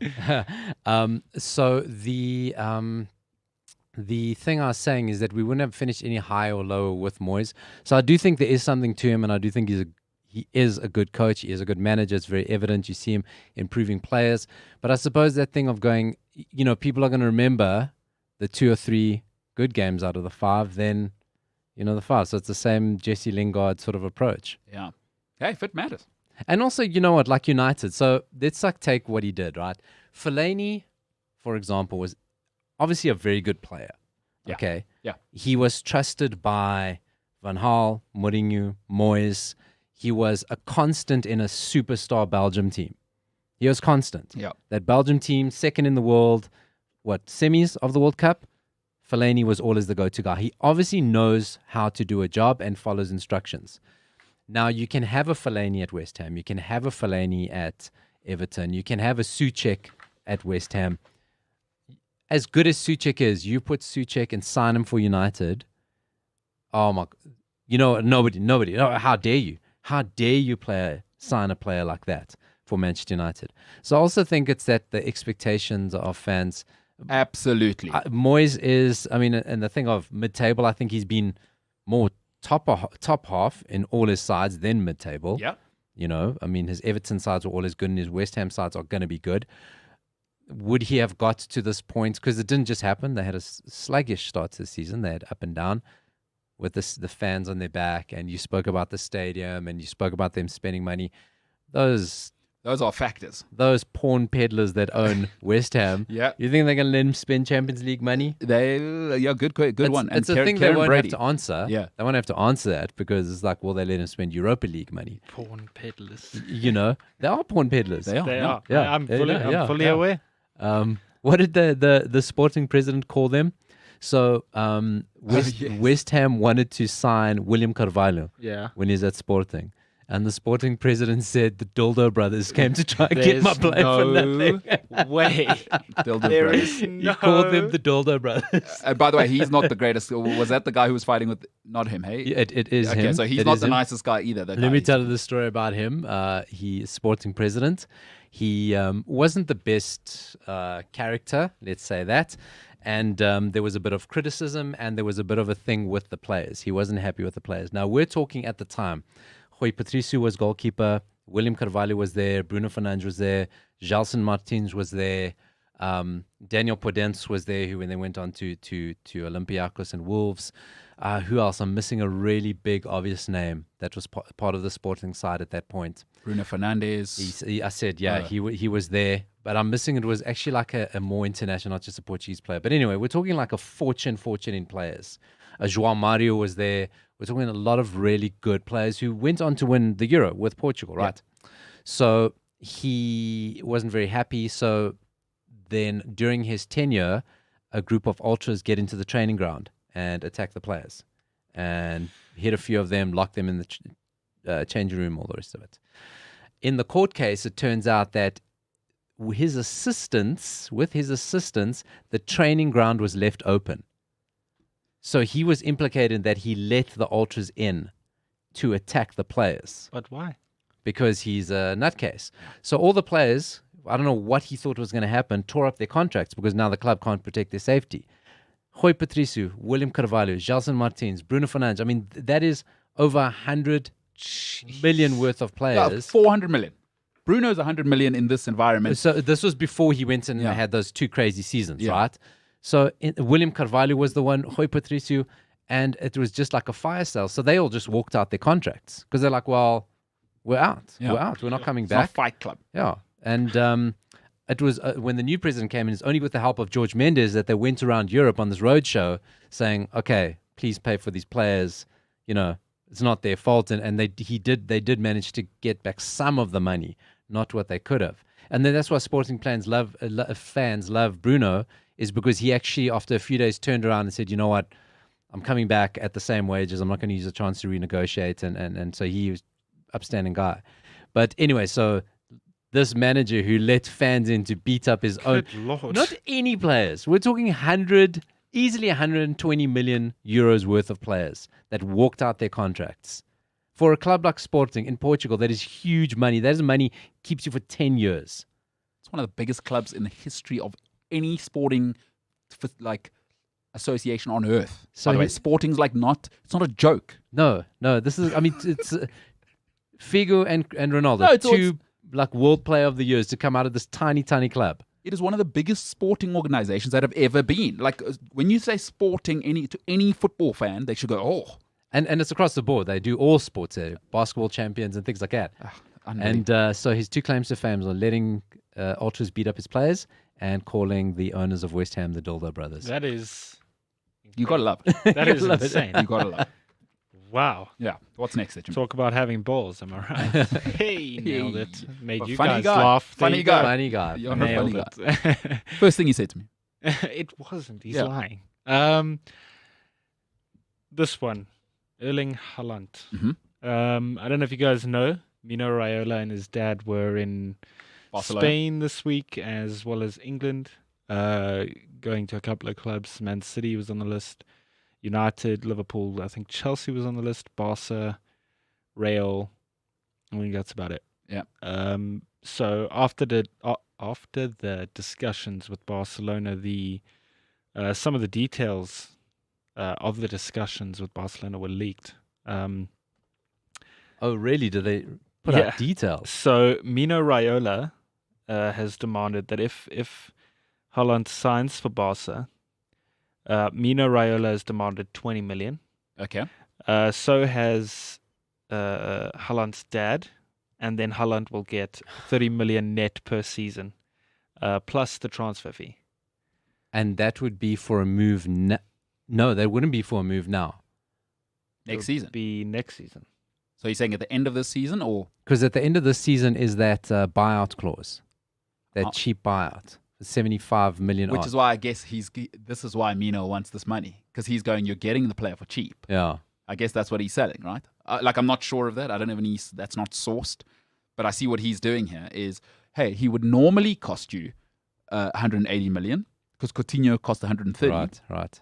So this guy is 180 right now. So forget about that. You're getting him for 70 mil. We might as well make it the value of a transfer. Mino Raiola, huh? Imagine. You know, that's the thing I was thinking about on the way over here about Haaland, is why I will. You associate with an agent, because we don't really know the players. You know, there's very media controlled. You know them through the agents, and I think it was around the conversation maybe later when we talk about Gareth Bale, and that Haaland, we don't know that much. You've seen like little clips of him. He seems like a little bit of. There's a lot happening. There's a little something happening, and Raiola, there's a thing about his players. Pogba, Lukaku when he was with him, Balotelli. I mean, there's Zlatan. Oh, Lord. Haaland seems the same. There seems to be a trend, a pattern around the sorts of players he has. And I always just go, Haaland for the play is, he comes with that baggage. Mm. Is it worth it? I mean, if he's already releasing, or whether this was Barcelona and this is part of their tactics, whoever puts this out, it's like, do you, for everything it's worth, and you're signing potential, you're not signing the done deal. Yeah. You know, can you be guaranteed? You're guaranteed you're going to get a hard time out of Raiola, versus can you be guaranteed that you're getting the player that Haaland could be, has a potential to be? What it's done is reduce the list of clubs that'll take him purely for dealing with Mino. Like, if this is true, is Real Madrid is the one place who can deal with anybody. I mean, they don't work with Mino, but, you know, Florentino Perez, if there is a guy who you think you're going to work over, it is not him. He'll deal with that. You know, he's dealt with them all. I mean, you think of who he's dealt with. The other place that I think he might be able to, and I'm not just saying this, is Roman Abramovich, because I think Roman and his clan, Gangster knows gangster. they've done. There you go. you know, fit matters. They understand. You know, a mentor of mine has a great way of saying things. And by the way, I don't hate Mino Raiola for this. You know, football world's a brutal place. And sometimes because we as fans, we always support our clubs. So we want the clubs to do well. Mino Raiola has no interest in that. He understands football's an ugly world because there's money. Anywhere where there's lots of money, there are sharks. Mino is a shark, and that's not great for the institutions because the man never wants to hear from the guys looking after the assets, right? Because football's changing now. Mino Raiola is not coming to negotiate. Here's what we want. I know you want the asset, and I'm not pushing back. I think Roman understands that way of doing business. A mentor of mine has a beautiful way of expressing things. She says, she says men are a problem in business. And she says, the problem with men is the egos is you want to do business how you want to do business. Is I'm right. I made the deal. She says, no. The way to do business is to do business the way business is done. That's all Mino Raiola does. Now, what it tells you is football's ugly. Mino, he doesn't care about being popular and looking like the agent who does things slick. He'll get in there. So I think Chelsea and Real Madrid are the only two clubs who, number one, have the money, first of all. Like, this is madness. So that takes the deal to what, 200 million? at least 200 million. If that, Well, I mean, that says without the transfer fee. well, this transfer fee 70. Can you put it back up, James, and let's see what those numbers are. That takes at least 200 million. Chelsea have the money. I see City. I don't know if Pep wants those kind of problems because remember he dealt with Zlatan for one season. No, thank you. And Zlatan is the Mino golden poster child. Pep doesn't do that. He got rid of Eto'o first season. Get out of here. At your prime. And, Eto'o came with his stuff. But I wonder what the because obviously, I mean, the background of this is this little roadshow that Raiola's been on. Yeah. In a pandemic, he's hopping on a plane, flying country to country to go like hawk his wares. Yeah. Okay. So he did Real Madrid. He did Barcelona. He's going to be in England this week. He's going to go tour around England. As you do. What is the purpose of this? Have we ever seen this? I don't know. It seems hawkish. It's very NBA. Like so it is. Yeah, it this is. is how they do it in the yeah, NBA. yeah. If you don't watch American sports, this is how the agents do it. It's called negotiating through the media. By the way, Yeah. For those who some people don't know. Sometimes we just follow football, but sometimes agents negotiate through the media, and maybe there's a good chance this is Mino leaking this. It's like, listen, I don't want to waste any time. Like, I've got the asset. I know everybody who wants it. He probably doesn't want to waste time. I got other deals to do. He's probably got to deal with Lukaku's situation. Lukaku's not his guy anymore, huh? He's got a Pogba situation to deal with. He's, there's a Rolodex. He's just signed Zlatan to a new. He's got bigger problems than something. He knows everybody wants Haaland. He's got everybody by a recurring theme by the balls right now. Who are you going to sign outside Haaland? If you're Chelsea, you're going to pay that. Yeah. Like, Chelsea cannot go forward with Tammy Abraham. I'm sorry. You can, that is not, and you're going to pay that. Who's another 23-year-old or younger striker who'll guarantee you? Because Haaland, what he'll do is guarantee you immediately 20 league goals. Immediately. Don't worry about it. Your boy Harvey Elliott. You did say, though, you did open off calling Bundesliga Farmers League. So it's not the Premier League. So do you guarantee those 20 goals in the Premier League? I don't think you do. I don't think so. I think the Premier League is incredibly, incredibly competitive. Is he better than Calvert-Lewin? You know what Premier League gives you Premier League is the best marketed league. Sure. Yes. Is the power and fitness over and above everything else. The technical levels much better. But players who have bullied their way, and Haaland bullies. Yeah. Haaland bulldozes Sevilla players. He bullies. Yeah. I don't know if he's going to get that in England. I don't know if he does that week in, week out to Premier League defenders. He'll score. He'll be a success. And I mean, how many times have you said, foreign players can't come here and adapt? And he will adapt. But it's just, I don't know if he guarantees you 20 league goals. Yeah, look, I mean, in the Premier League, like you say, you're playing against some of the best defenders in the world. And even below that, some of them aren't obviously the best in the world, but you still have, what's that guy from Chelsea's name? Rudiger? Rudiger's pretty solid. I'd say the fittest and the strongest. I don't know if they're the best. There's some things Premier League defenders do that's like, oh my God, that is basics. But they're fit and strong enough to get back. Yeah, they're not Catenaccio guys. They're not Virgil van Dijk. No, but it is true. Then I don't think there's many great defenders in the Premier League. That's why Van Dijk stood out so much. But you're not going to have, if you're either going to turn somebody or you're going to bounce somebody. Yeah. You're not going to do both to a Premier League defender most weekends. And also, you don't get off weeks. The Premier League, why it's so difficult is you don't get off weeks. Like in the Bundesliga, you get of the 20 games or whatever, you're getting at least half of those off. Like just pitch up and people roll over.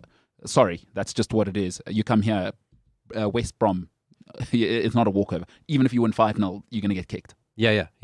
So, listen, I guess the other thing with egos is who wants to be the guy, Erling Haaland, 5 years' time, banging 30 goals a season? Oh, you could have had him. You know how men are. Like men, nobody. I think. Then you start sounding like Arsene Wenger. Oh, we could have signed this one. We nearly signed Messi or whatever, wasn't it? You don't want to be 11. You don't want to be the guy to miss out on Haaland because who's next? I'm trying to think of what's the next level of 20-year-olds, 21-year-olds. But now, who? Sorry, I'm purposely avoiding your question because I don't know. But who?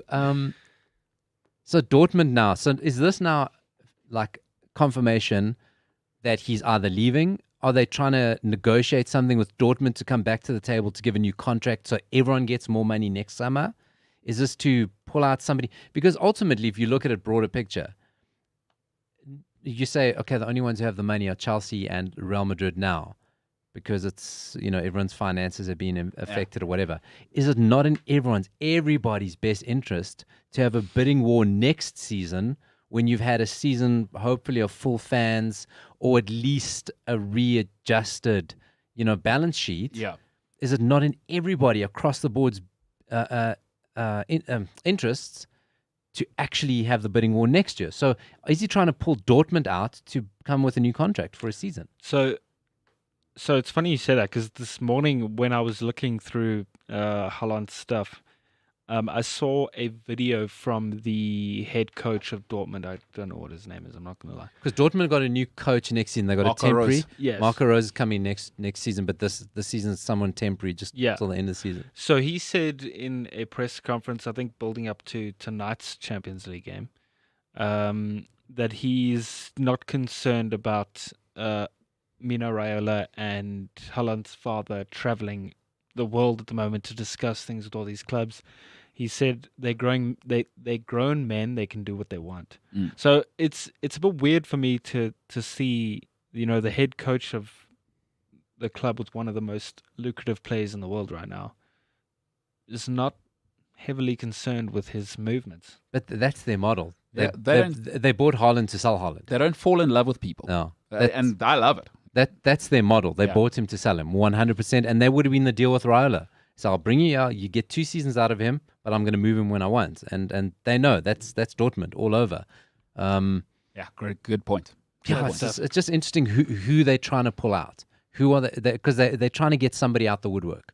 Love to know what people think. You can hit us up on... They're trying to Woodward out the woodwork. Oh. And they're going to, what, United offered us 300 million. They offered us 40 million each.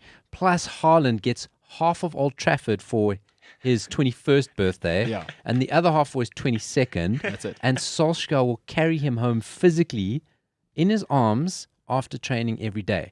And that's what Woodward offered. And clean his Rolls Royce on the weekends. Solskjaer will personally buy Haaland a new Rolls Royce every weekend. So that's what Woodward has offered us. Yeah. Plus, by the way, we're taking down there's some loser called Alex Ferguson. Oh. That stand's been renamed. That's gone. Erling Braut Haaland end. You know what has a good ring to it? The Erling Arena. Oh, are you kidding me? me? Theatre of Are Dreams. you kidding me right now? That's what Woodward has I think offered Man us. United are sleeping. If anybody is a graphic designer out there, hit us up on the socials, hashtag the MKT Show Live, the Erling Arena I think they're trying to pull in all red. Woodward out Oh, are you to kidding get an me? offer from United and take Sure. that to everybody. Tell you what, while you're at it, just preempt the statue thing. Chop Fergie's statue down, get Erling up. Not there. the whole statue. Woodward's budget. Cut just the head off. And then put a new stick head. All right, what do we got next? A very interesting one outside the world of football. I read also this morning on the Springboks official Twitter account. Schoolboy rugby is returning, About bloody time. which is incredible. That's Yes. exciting. Yeah, very. Schoolboy rugby is one of the most exciting sports. I'm not massively into rugby, but seeing that that's coming back, very, very excited. I wish it came back earlier so that could have at least gone to those Easter festivals that they do. I missed one of the most embarrassing kicks ever at St. Stidians in Matric. Yeah, but anyway, go ahead. You missed one of the kicks. Oh yeah, What right do in you front mean? of the poles to win it. But a whole different show that. Yeah. So yeah, very exciting stuff. That means Craven Week's coming back. I tell you hopefully. what, very close to my heart. So I did an exchange year at a boys' school in the United Kingdom, proclaimed as the boys' schools of all boys' schools. Reason I'm telling you that is that it made me realize how special South African rugby is. I went there and I felt like I was the greatest rugby player in the history of mankind. And this is the top of the pops, by the way, the richest of the rich British kids, and they all go there. All the prime ministers go to this school. So I was there for 6 months. What's it called? Browns, isn't it? Or Eton, something like that? Eton. Eton, yeah. And I realized how far ahead we are of them just athletically. South Africa produces the most. There's a reason South Africa is the lifeblood of global not just our rugby. You look at Northern Hemisphere rugby, the pound, yes. Every team has 3 or 4 South Africans in it, and they're the star. Listen, CJ Stander, unbelievable career, from all accounts, the nicest guy in the world. But we will never stop winning in rugby because we just produce incredible athletes. It's a weather thing, I think, is one thing. I realized that we develop early is for 6 months of the year, European kids can't be outside. Now, unless you ski, which is a rich kid sport, not everybody can ski. But British kids can't be outside, right?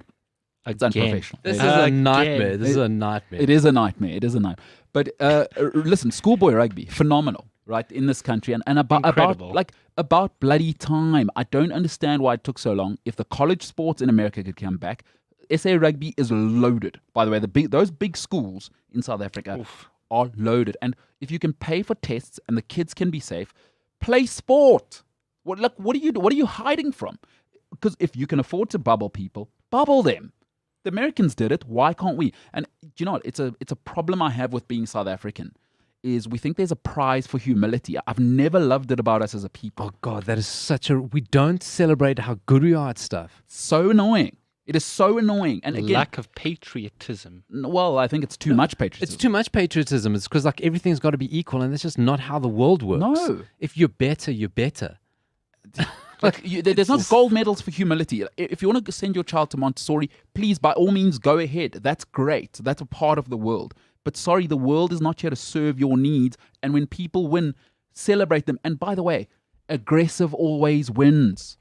Dana White, you don't have to like Dana White, but jumps out ahead of it. The WWE, the McMahon family, aggressive, right? NFL, we don't care what you say. By the way, NFL not listed. Not a listed company, which is incredible. Just signed $120 million deal. Billion dollar deal, excuse me.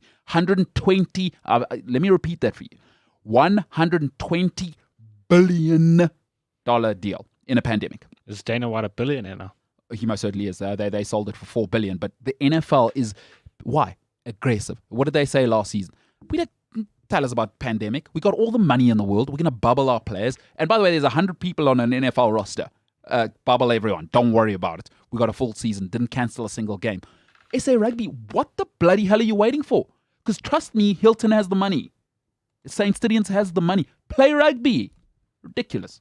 I mean, because you're only holding it back, and I mean, myself is not so much rugby, but if I look at schoolboy football, to miss a season at this age, and okay, granted, it's right through the world, but if you're like an 11, 12-year-old kid, to lose a season right now, you don't make that back up. That's gone. I think that's in gone. about 3 years, every kid at high school is going to play prop. At this rate, yeah. Yeah, but and again, listen, I'm a meathead. I don't know anything else. When I can't get along with people that haven't played sport because there's certain things you need to experience in a change room. We call it bullying sometimes now, but the world's like a really harsh place, and and now I'm working with young people, and I'm like, oh, I get it. You didn't play sport, and it's hard for me, right? Maybe I need to grow as well. But sport is such a huge thing because it teaches people that the world is not equal, number one. I love that about sport because, hey, I got chopped down. Listen, I went from 1 till the age of 18. I was always the best player in my team, or I was at least cream of the crop. I got to the United Kingdom. Oh, this is different. Got to Tottenham like, oh, that guy's 6'3" and he's 10 years ahead of me in terms of development. That's really important for kids. And another huge thing for me, hierarchy. Yep. I always say I wish I could take dressing rooms, the best dressing rooms I've been in, and translate that to the world and make that somehow replicable as a model. Is that you need hierarchy. The great Aristotle said, "Law is order, and good law is good order." Right? Without laws, we are but animals. And sport gives kids that because there's no other ways to get 100 kids to participate in something. Like you get them in a sports team, first, second, third. All right, there's a culture, especially if you went to a boys' school. If you didn't, sorry for you. But it's very, very clear. There's a hierarchy. There's a way to get to the next team. There are rules. If you're late, get the hell out. If you're good, you will get rewarded, but that comes with a responsibility. Like there's so many lessons that I don't know where else in society you can replicate them. And most of all, I genuinely believe this, is you need young men to be shaped. Because I've always said this, a huge part of problems in society is for all of women are people, anyone's capable of being evil. But I've always thought women, by the very nature of genetics, are smaller. Is if women are erratic and young women, they go through their things, but there's very little physical stuff a woman can do to a man. When young men are not shaped, it is a problem on an emotional and a physical level for everybody. No, not just them. Everybody. Young women have problems. Okay, it's a problem, right? But physically, they're not going to harm 10 guys. A young man is emotionally not there, never been disciplined, never been shaped, never understood what he is. That's a problem for... so it's a huge thing for me, the sports thing. You can tell I've thought about it. A little bit. I obviously haven't been to Edenvale to see a woman that could harm you. Yeah. James, next question. all right. Before we offend anyone, let's move on. I was gonna go. Well, which way do I take on this? And I thought, let's just keep burying us. Let's just go. If you are a lady in the burbs, by the way, the employer and the name on the show does not co-sign that in Edenvale the women will beat you up. Although I am also saying that. Yeah, unbelievable. I'm just. James, you're not going to jump in. Because you're a northern suburb softie. That's why. What's the next question? Still asking your mom for stuff. Yeah, I'm not. Where does this come from? Yeah, what's the next question?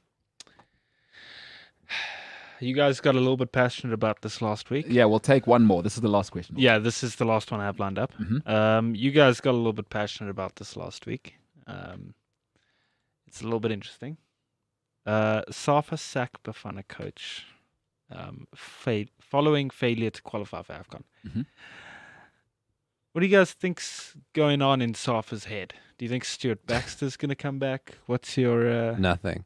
Yeah, zero. Nothing. There is no plan. It's an echo chamber, yeah. Nothing is an echo chamber. They had somebody had to pay for their ineptitude, and the coach,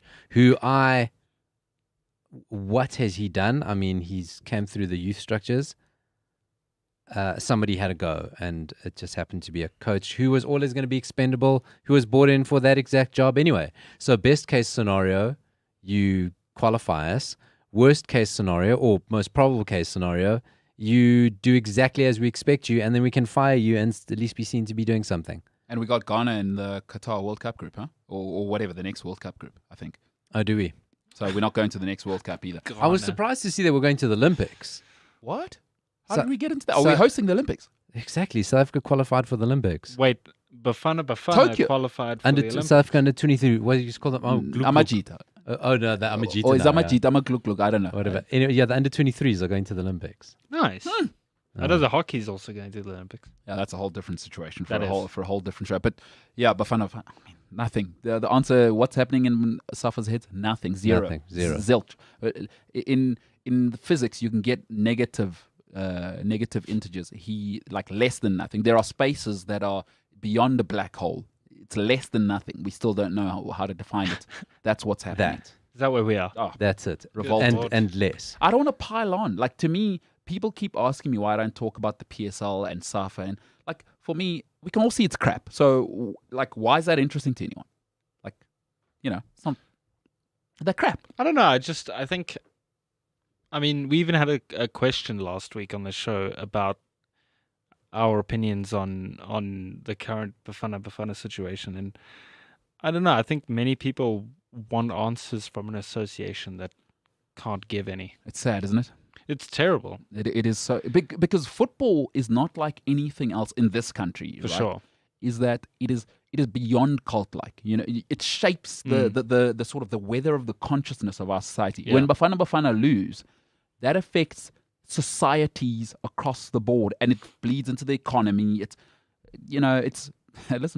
Some might say, I was reading an interesting psychological study, and I was talking to a friend about it on the weekend.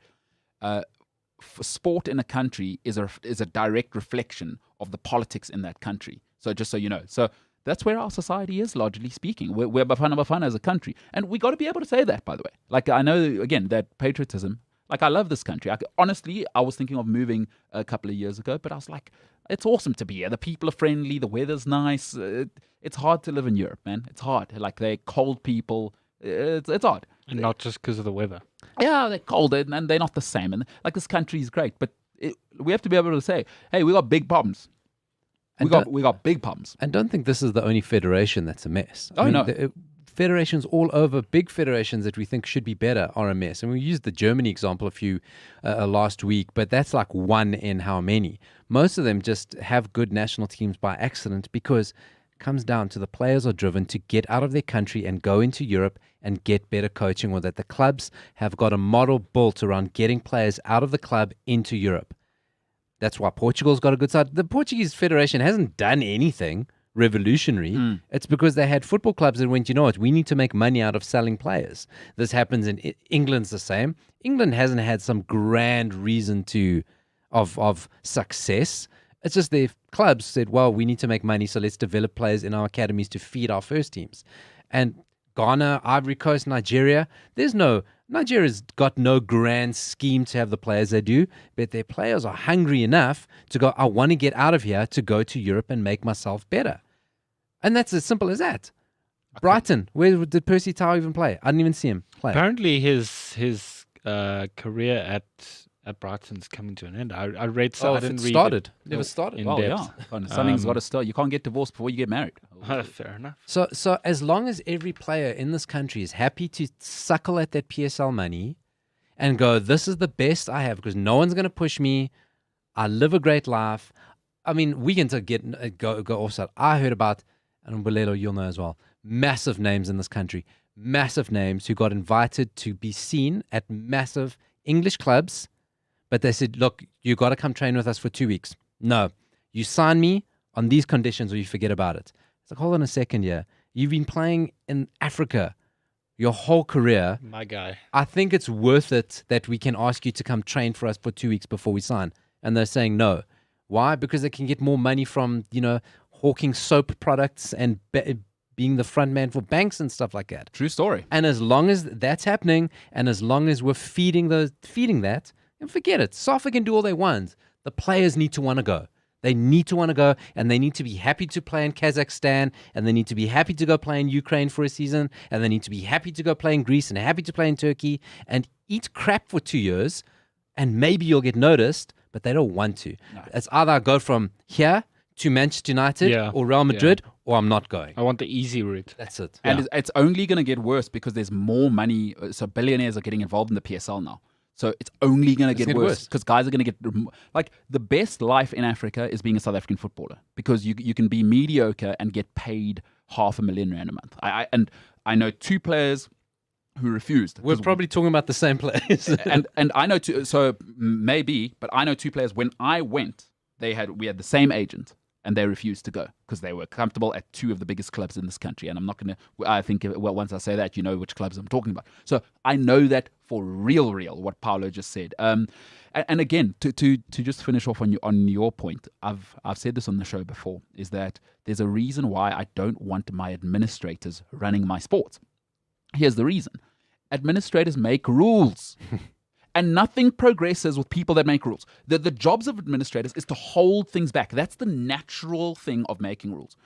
Billionaires ask for forgiveness, right, rather than permission. Now, that's what Chelsea do. Roman Abramovich, what, you're going to fine me for a season and not let me buy players? Get over it. I'll pay the £100 million. That's who you want running the institution. Because what it does is when you get those billionaires in the room, which is why Sundowns is probably the most uncomfortable life, actually, contrary a little bit to what we were saying, is Patrice Motsepe does not play those games. He does not play those games. Players there, you go to Sundowns, you don't perform. Teko Midisi, I heard him on a podcast the other day. He says, you go to Sundowns now, it's not like the 90s. You don't perform, you're the hell out of there. Because Patrice doesn't play those games. He's not an administrator. He's not here to pad everyone. He's not a politician. Right? Patrice is, I'm a billionaire, I want to win. And those people are rare is when you have billionaires in charge. They want progress, they want results. And South African players, I'm afraid, it is not a results business. It is not. But Bafana, nothing to end off. Nothing is happening in those minds. And we've come full circle. All right, there we go. All right, let's finish off on this one. Listen, this guy's an interesting figure, right? Neymar, for all of his good, is he is something. But I do this all the time in my life. I make this, and I keep finding myself in this making this mistake because it's hard. I'm a man. I play into my ego. Right? Men do this all the time. I always confuse people in my life that are talented versus the people that are actually valuable. And I made this mistake in my entire 20s.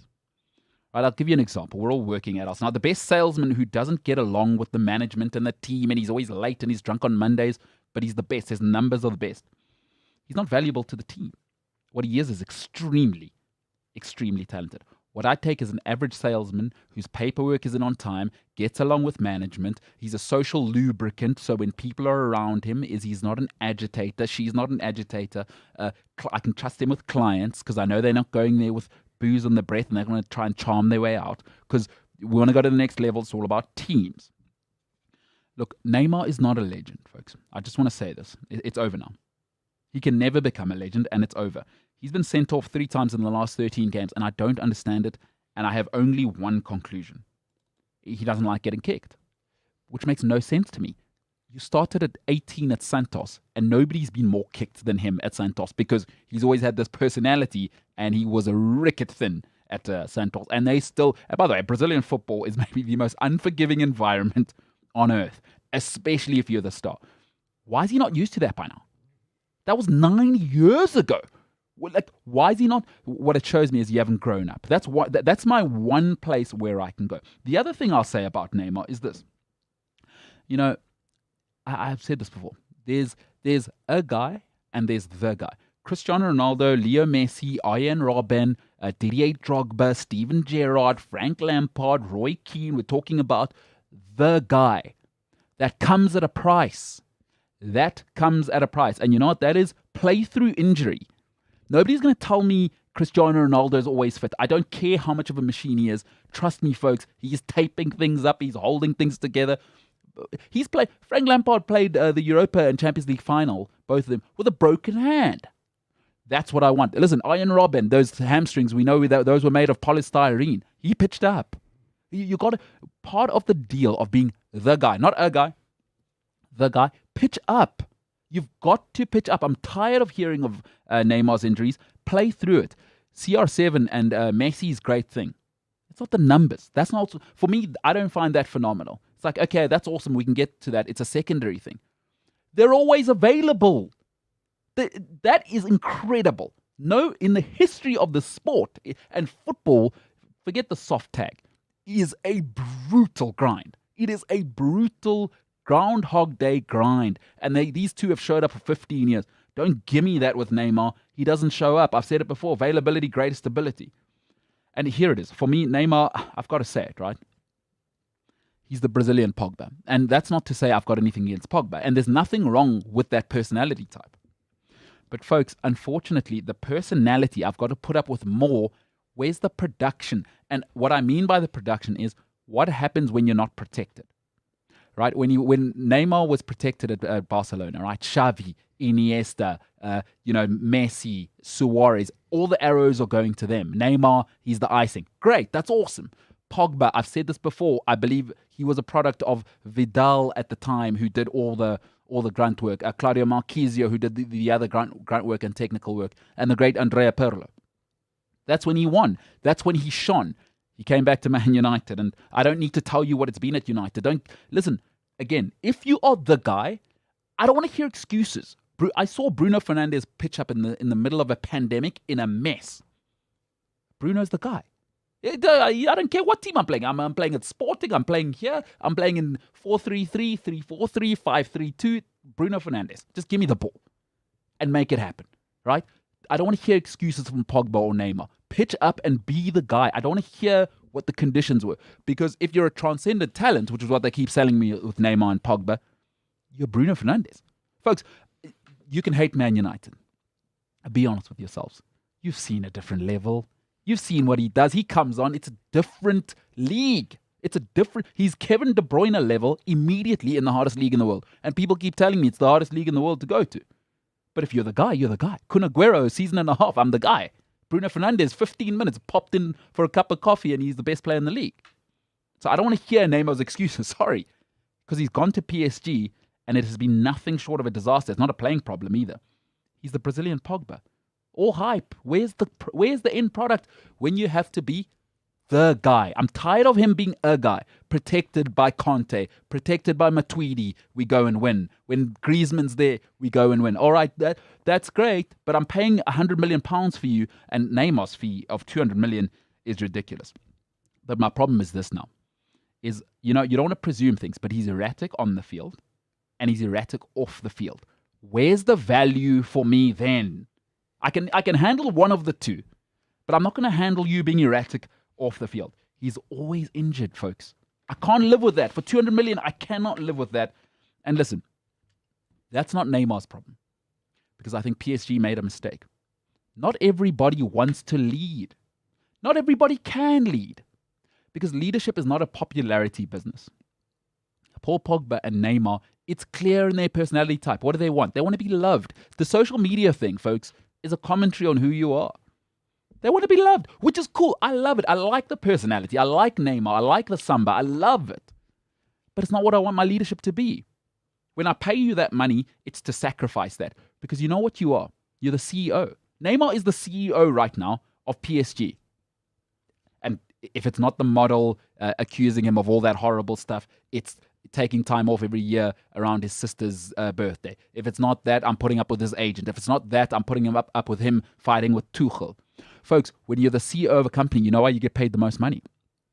It is to lubricate the environment. It is to ensure that, obviously, if you're a listed company, you got some unhappy people. You know what you call them? Investors. Above you, you got board members. It is your job to lubricate the relationship, if you're Neymar, between coach, everybody above you, and the fans. He's been nothing but an adjutant. He's been nothing but an adjutant, a £200 million adjutant, and now he's getting sent off every game. Folks, I don't want to hear legend ever again. Nice side piece, maybe, like a nice to have. Folks, we do this all the time, and I do it all the time. In my 20s, I certainly did. Less and less now. Don't confuse people that are talented. And I guess the translation is, we always think good looking is better. But don't confuse somebody who's girlfriend material and wife material. They're not the same thing. Talented, beautiful, girlfriend material. On time, reliable, good with kids, good with difficult family members, wife material. That's who you marry. But it's so difficult. It's difficult to discern the two because we're bad at judging this. Don't think talented means valuable. It's not the same thing. I've been off Neymar for a while. Brazil should have been off him last World Cup. But again, he's talented. So what do? You tolerate that. He's not talented enough to be this much of a headache. I'm sorry. Why is he the Brazil captain? It is unbelievable. Sent off 3 times in the last 13 games. I'm intolerant of Neymar. Personally, you know what? I don't blame him. I blame PSG. Because they put him in that position. But I'm sorry, he's not Gilberto Silva. I blame Barcelona, if I'm honest. Well, I mean, they gave him a career. Well, I think Barcelona actually put him in that position. Sure. By treating him like this world-class footballer, which, he is and he was, and he's still very good. But I think they made this massive spectacle out of him, and that got to his head very, very quickly, and that turned him into the Neymar that we know and hate. It's, we spoke earlier about Lingard, and he needs his own team. Yeah. And Neymar got to a point that he wanted his own team. He chose the wrong team. If he had stuck out, Barcelona is crying out for leadership and someone like him. But what he had to do is make the realization that nobody's bigger than Barcelona. Okay, Messi will leave Barcelona, and guess Barcelona will carry on. They'll forget about it. Maradona left Barcelona, Lineker left Barcelona, Xavi left Barcelona, Figo left Barcelona. Barcelona carry on. Barcelona don't care. And Neymar knew, okay, what's this thing here? Either wait for Messi to abdicate, why would Messi, and it's not like Messi was 20, well, not like Messi was 35 when he left, you know? He wanted his own team. And my God, could you have chosen a worse team who caters to everything he wants, panders to everything he wants, themselves have to build their own legitimacy and go, well, we're legitimate because we got the best young player in the world and the best player in the world. We got nothing else. We don't have the best coach. We don't have people to deal with him. He'll eat Pochettino alive. He did Tuchel. He will eat these guys alive. It's the wrong club. But where else is Neymar going to go? He's not going to accept that a Barcelona or Real Madrid or a whoever is bigger than him. So he's got to be the biggest. And it's so sad because we've all been aware of Neymar since he was at Santos. We've all known about him. And you're going to end up looking at his career and go, guy hasn't even won. I mean, how many Champions Leagues has he won? One. The MSN season, yeah. You know what I mean? For that talent. No, nothing with Brazil. I think he should come to the Premier League and get cracked by Virgil and... he will... No, he's Robinho with more money. I think Milner would have a field day with him. That moaning of his is... Oh, God, it is embarrassing. And he pulls it on himself. If you're going to spend the game trying to humiliate your opposition, they're going to kick you. Yes. That's what worst players do. I was a bad player. That's what I did. If I came up against a good player who tried that stuff, I'm going to kick you. And when you stay down like that, guess what? I won. And when you roll 4 kilometers down the field like he did at the World Cup. Yeah. And Neymar doesn't seem to realize that when he does that, his opposition has won. Not him. And he's just shown next time, you can do it to me again. And next time you can elbow me and I'll lose my cool. And next time you can do this and I'll lose my cool. And I'll forget all about my team and focus on humiliating you. You know, what you're saying is such an incredible thing, because I think when he went to PSG, it showed me something is... You know, as I'm getting older in my life, I like to be around people that make good decisions. When you've got Luis Suarez and Leo Messi and Xavi and Iniesta and Busquets, where are you going? Why would you want to leave that? What in his mind? Especially when you can see your path. Especially when you can see your path so clear. You'll be Messi's 2IC. It's the lack of self-awareness. For me, I'm an enemy of chaos. He's just... Going to PSG tells me he's a chaotic person, because you stay at Barcelona and everything, it's perfect. Like these people that try and be happier than happy. I don't know if you have any people like this in your life, where she's always in a new job. She's always in a new relationship. It was always their fault. Like these, I can be happier than happy. Like he can't make good decisions.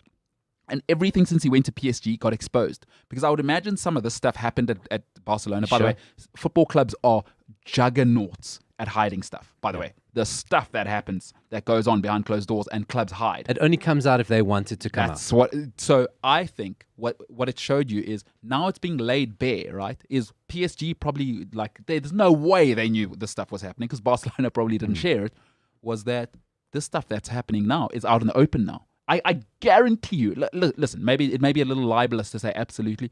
Some of the stuff that happened, the Instagram model and just some of the extra stuff, there's no way that started at PSG. There's no way. It just got exposed. I'm sorry, money doesn't change you. It makes you more of who. But he also puts it out there. I mean, it was his birthday now in February. He had hired like a bunker, which was going to be a COVID-free bunker for 200 people in Brazil. The country most affected by COVID, people dying in their thousands in that country.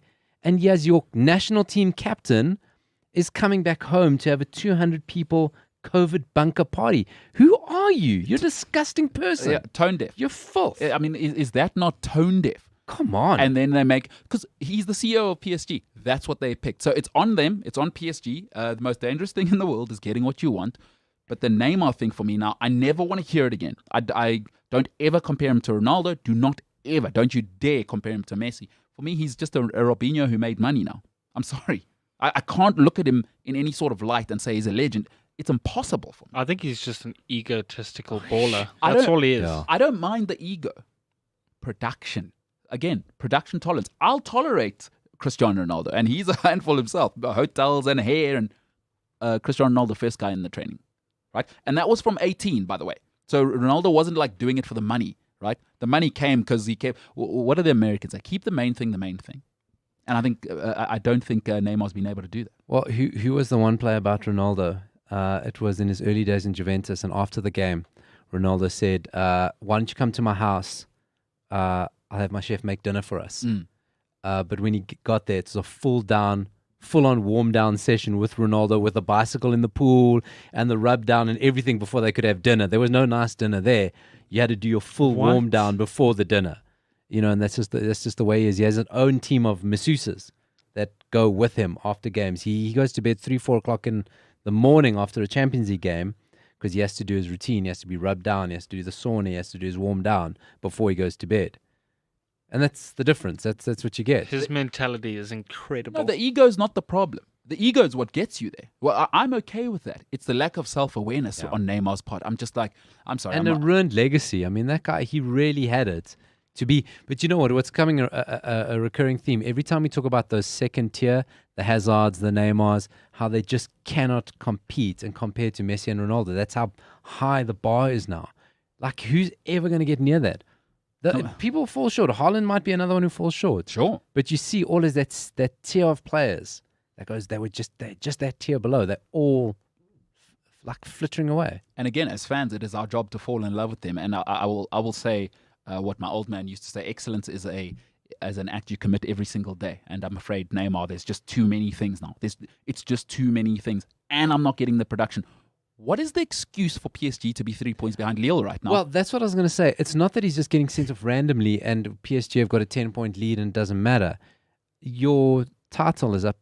There's threat. Pochettino's first, parachuted in. He's not going to win the title. How many years this? And that's how you welcome him back. You've just come back in and you get sent off. Great figurehead for this club. Well done. Money well spent. So I don't want to hear, I'm sorry, I'm done. Personally, I'm done. It's De Bruyne now who's clearly the third best player, because I'm also not going to just take Bruno's last 16 months. I can't do it. I need to see 3-4 years. It's like beating a heavyweight champion in boxing. Bruno's also got to put medals on the table. And also, I'd like you maybe Champions League. You need to put some medals somewhere, and Bruno doesn't have those. So for me, love or hate him, De Bruyne is now that guy. Obviously, he's not. No one's Messi and Ronaldo, but I think De Bruyne, last 5 years, I mean, what's missing? Well, he has become a recent favorite for the Ballon d'Or this year. Oh, that's... Are they going to have it this year? You got to have it. I'm not sure. I just read that this past weekend, I read that he's become one of the favorites. Why? Kevin De Bruyne. No, come on. Did Leo Messi retire? Oh, I mean, I don't think he's Ballon d'Or worthy. I just feel like he's had a good season. Can you imagine Agnelli in UEFA's ear if Ronaldo doesn't win it? Oof. No, stop.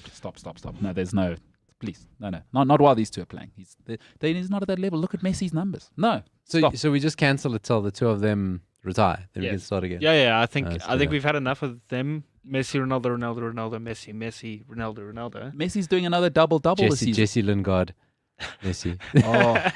Jesse Lingard, top 3. You gotta love that. All right. On that note, that's it for today. By the way, ladies and gentlemen, you can get the podcast. Go ahead and review us on Apple Podcasts. That's how it works. I've been informed by the great Paulo Diaz that you actually have to review us. So go 5 stars, obviously 6 stars if there is. It'll balance out, right? So if you think, because we're all busy, right? So if you think, I've got to do 5-star, do I give these guys whatever, how much do I give us a 5? The people that give us 3, it equals out. There we go. So just give the 5. It'll balance out. It'll get to what you want. Or just all give us 5. No, well, I mean, we don't want to be a dictatorship. I don't want to be Neymar. No. I'm a good person. I'm the De Bruyne here. Yeah. I just want to facilitate for everyone. I think there's 2 good people here, and there's James Ellingsley. and on that note, ladies and gentlemen, my name is MKT. This is the MKT Show. Ladies and gentlemen, for today, we are the hell out of here.